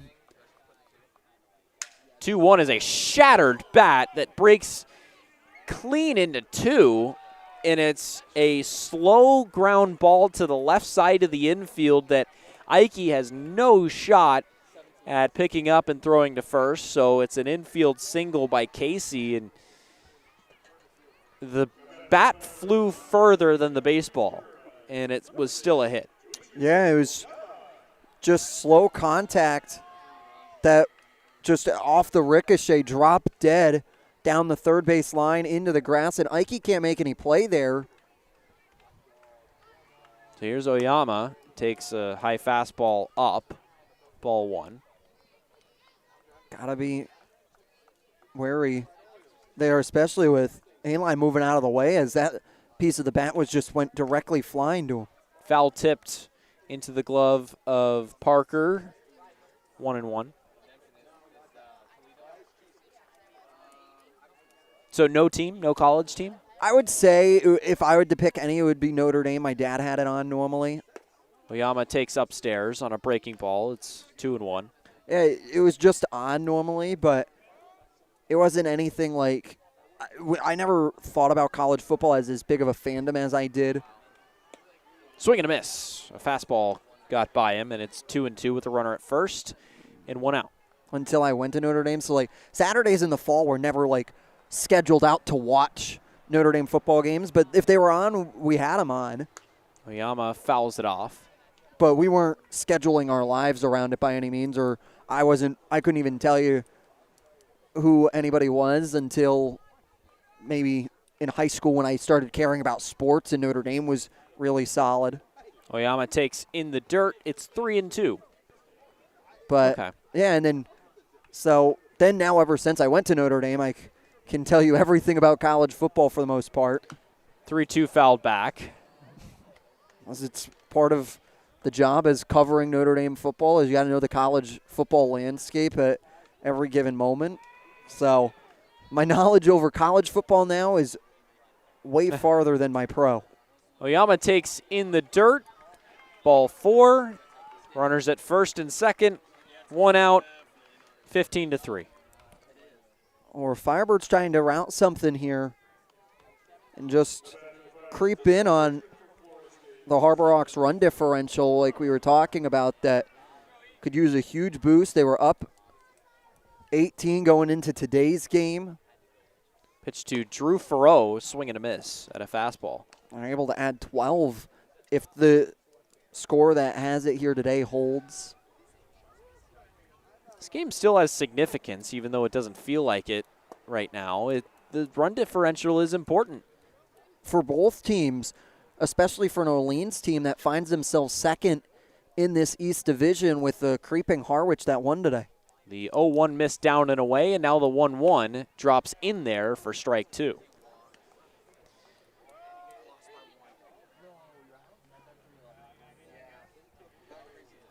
Katuitt needed lights to avoid losing to Chatham, and then there's a soft line drive at Eric Snow, who jumps a little bit into the air, not very high, but reaches up and puts it away for the second out.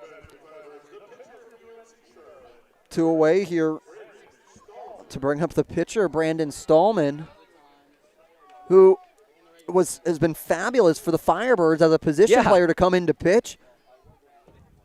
Unconventional 1-2-3 inning in the previous inning. He takes a ball. And then when he came in the top of the 8th, it was a 1-2-3 as soon as he came in as well. 1-0 from Lanthier is in the dirt.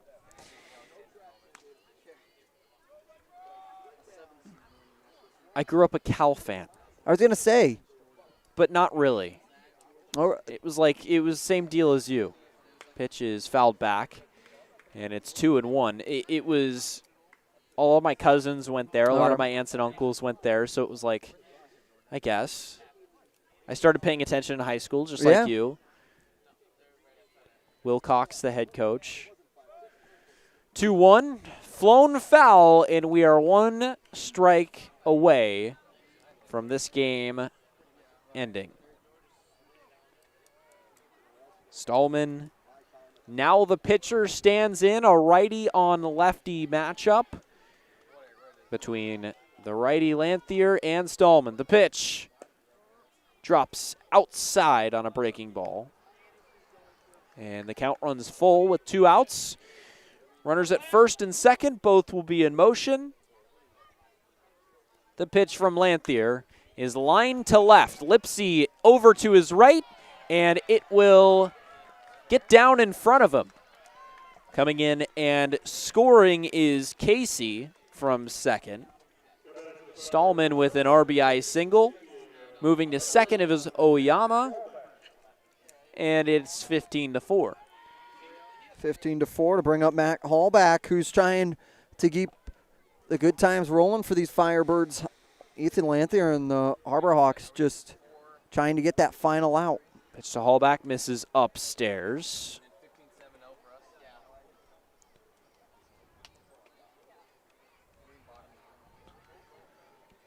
(1-0), foul back.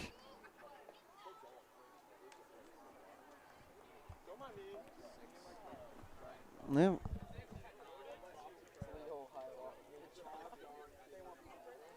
Hyannis will have one more game before the All-Star break. That's tomorrow. A swing and a miss. An off-speed pitch, and it's 1-2. Yeah, taking on Harwich on the producers broadcast at home. Very excited for that one. And Nico Sharp on play-by-play tomorrow, along with Josh Schreiber and Grant McNew. 1-2 to Hallback, misses low. 2-2. I'm excited to be on the production side for once. Yeah. We promised that they would get 3 broadcasts this summer, for 1 for each of them on play-by-play. 2-2 to Hallback, foul back. And we all wanted to do some home production stuff as well, getting to learn the system a little bit. So getting to do that as well with. If you see any poor camera angles, please tweet at Michael Kirsting. 2-2 is taken low for ball 3. Yep. It was not me. Yeah, no. I'm on VMix tomorrow, all the graphics, scoreboard. That said, if a camera randomly cuts to the wrong camera, that one's probably me. But still don't tweet at me, please. I'm learning. Foul back, still 3-2. I'm farting. I think we all are, Mick. But, hey, it's going to be an exciting time. I'm going to test our production and test our communication. I feel like producing live television, there's no greater sense of communication than you need than what they do. 3-2, line to right, and it is down in front of Zach Earhart. He's going to throw it in to the plate. And coming across and scoring is Oyama, the 3rd run of the inning for Orleans. And it's 15-5. Yeah. Jack Penny now comes up as they've just been able to work a little bit against Ethan Lanthier here.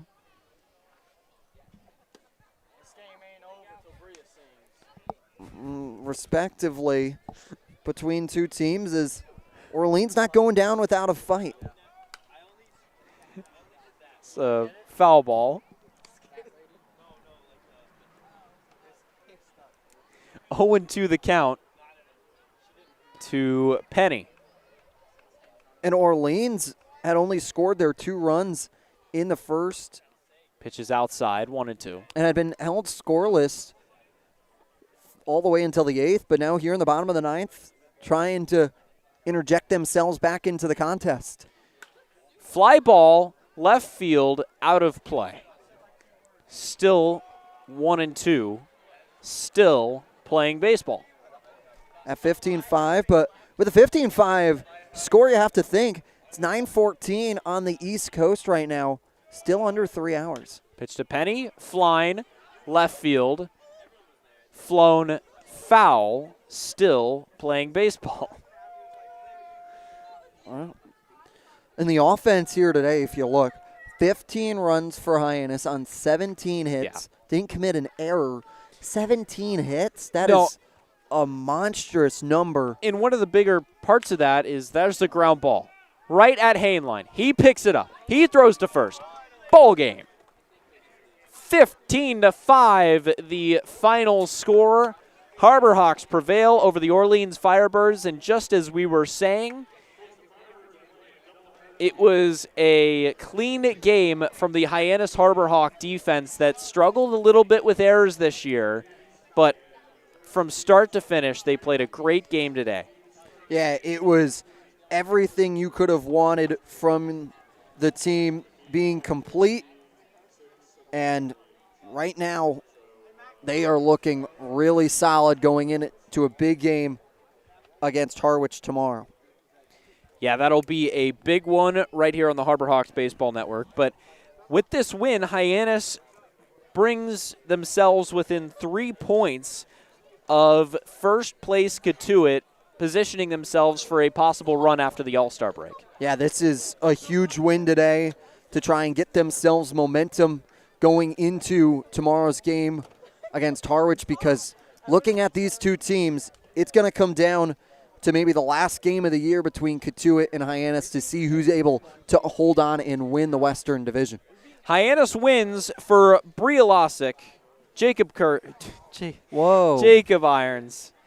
I'm Mickey Doolittle, and for our entire production team, Nico Sharp, Josh Schreiber, and Grant McNew, we're all saying thank you so much for joining us for Cape Cod League Baseball on the Harbor Hawks Baseball Network. If you live here, fun is your thing.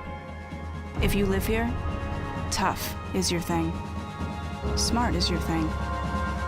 Caring is your thing. If you live in Massachusetts, community is your thing. Since 1972, the Massachusetts State Lottery has provided over $25 billion to help cities and towns with the things they need most. If you live here, giving is your thing.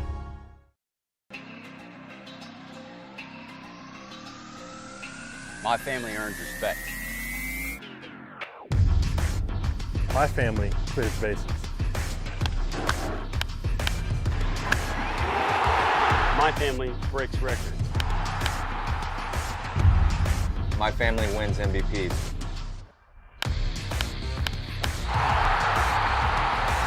My family gives everything. My family makes history. My family wins championships. There's no family. There's no family. There's no family. There's no family like my family. Join the fam. Join the fam. Join the fam.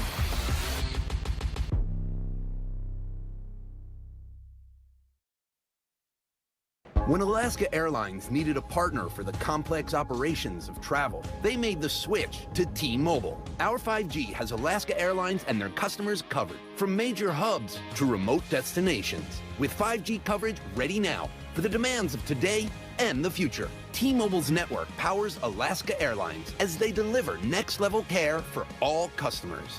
5G ready now. That's how unconventional thinking is better for business. Coke Zero is now Coke Zero Sugar, with great Coke taste. Some people were excited to hear the news, some were skeptical. So we're not gonna have the star of the show you're watching come out and say, "You'll love it." No special jingle written by this week's hottest pop star. No famous internet celebs who happen to be holding the label just so. Okay, maybe just one little pour shot. The only thing that will make you believe Coke Zero Sugar has great Coke taste is trying it yourself. Ice cold Coke Zero Sugar. Try one today.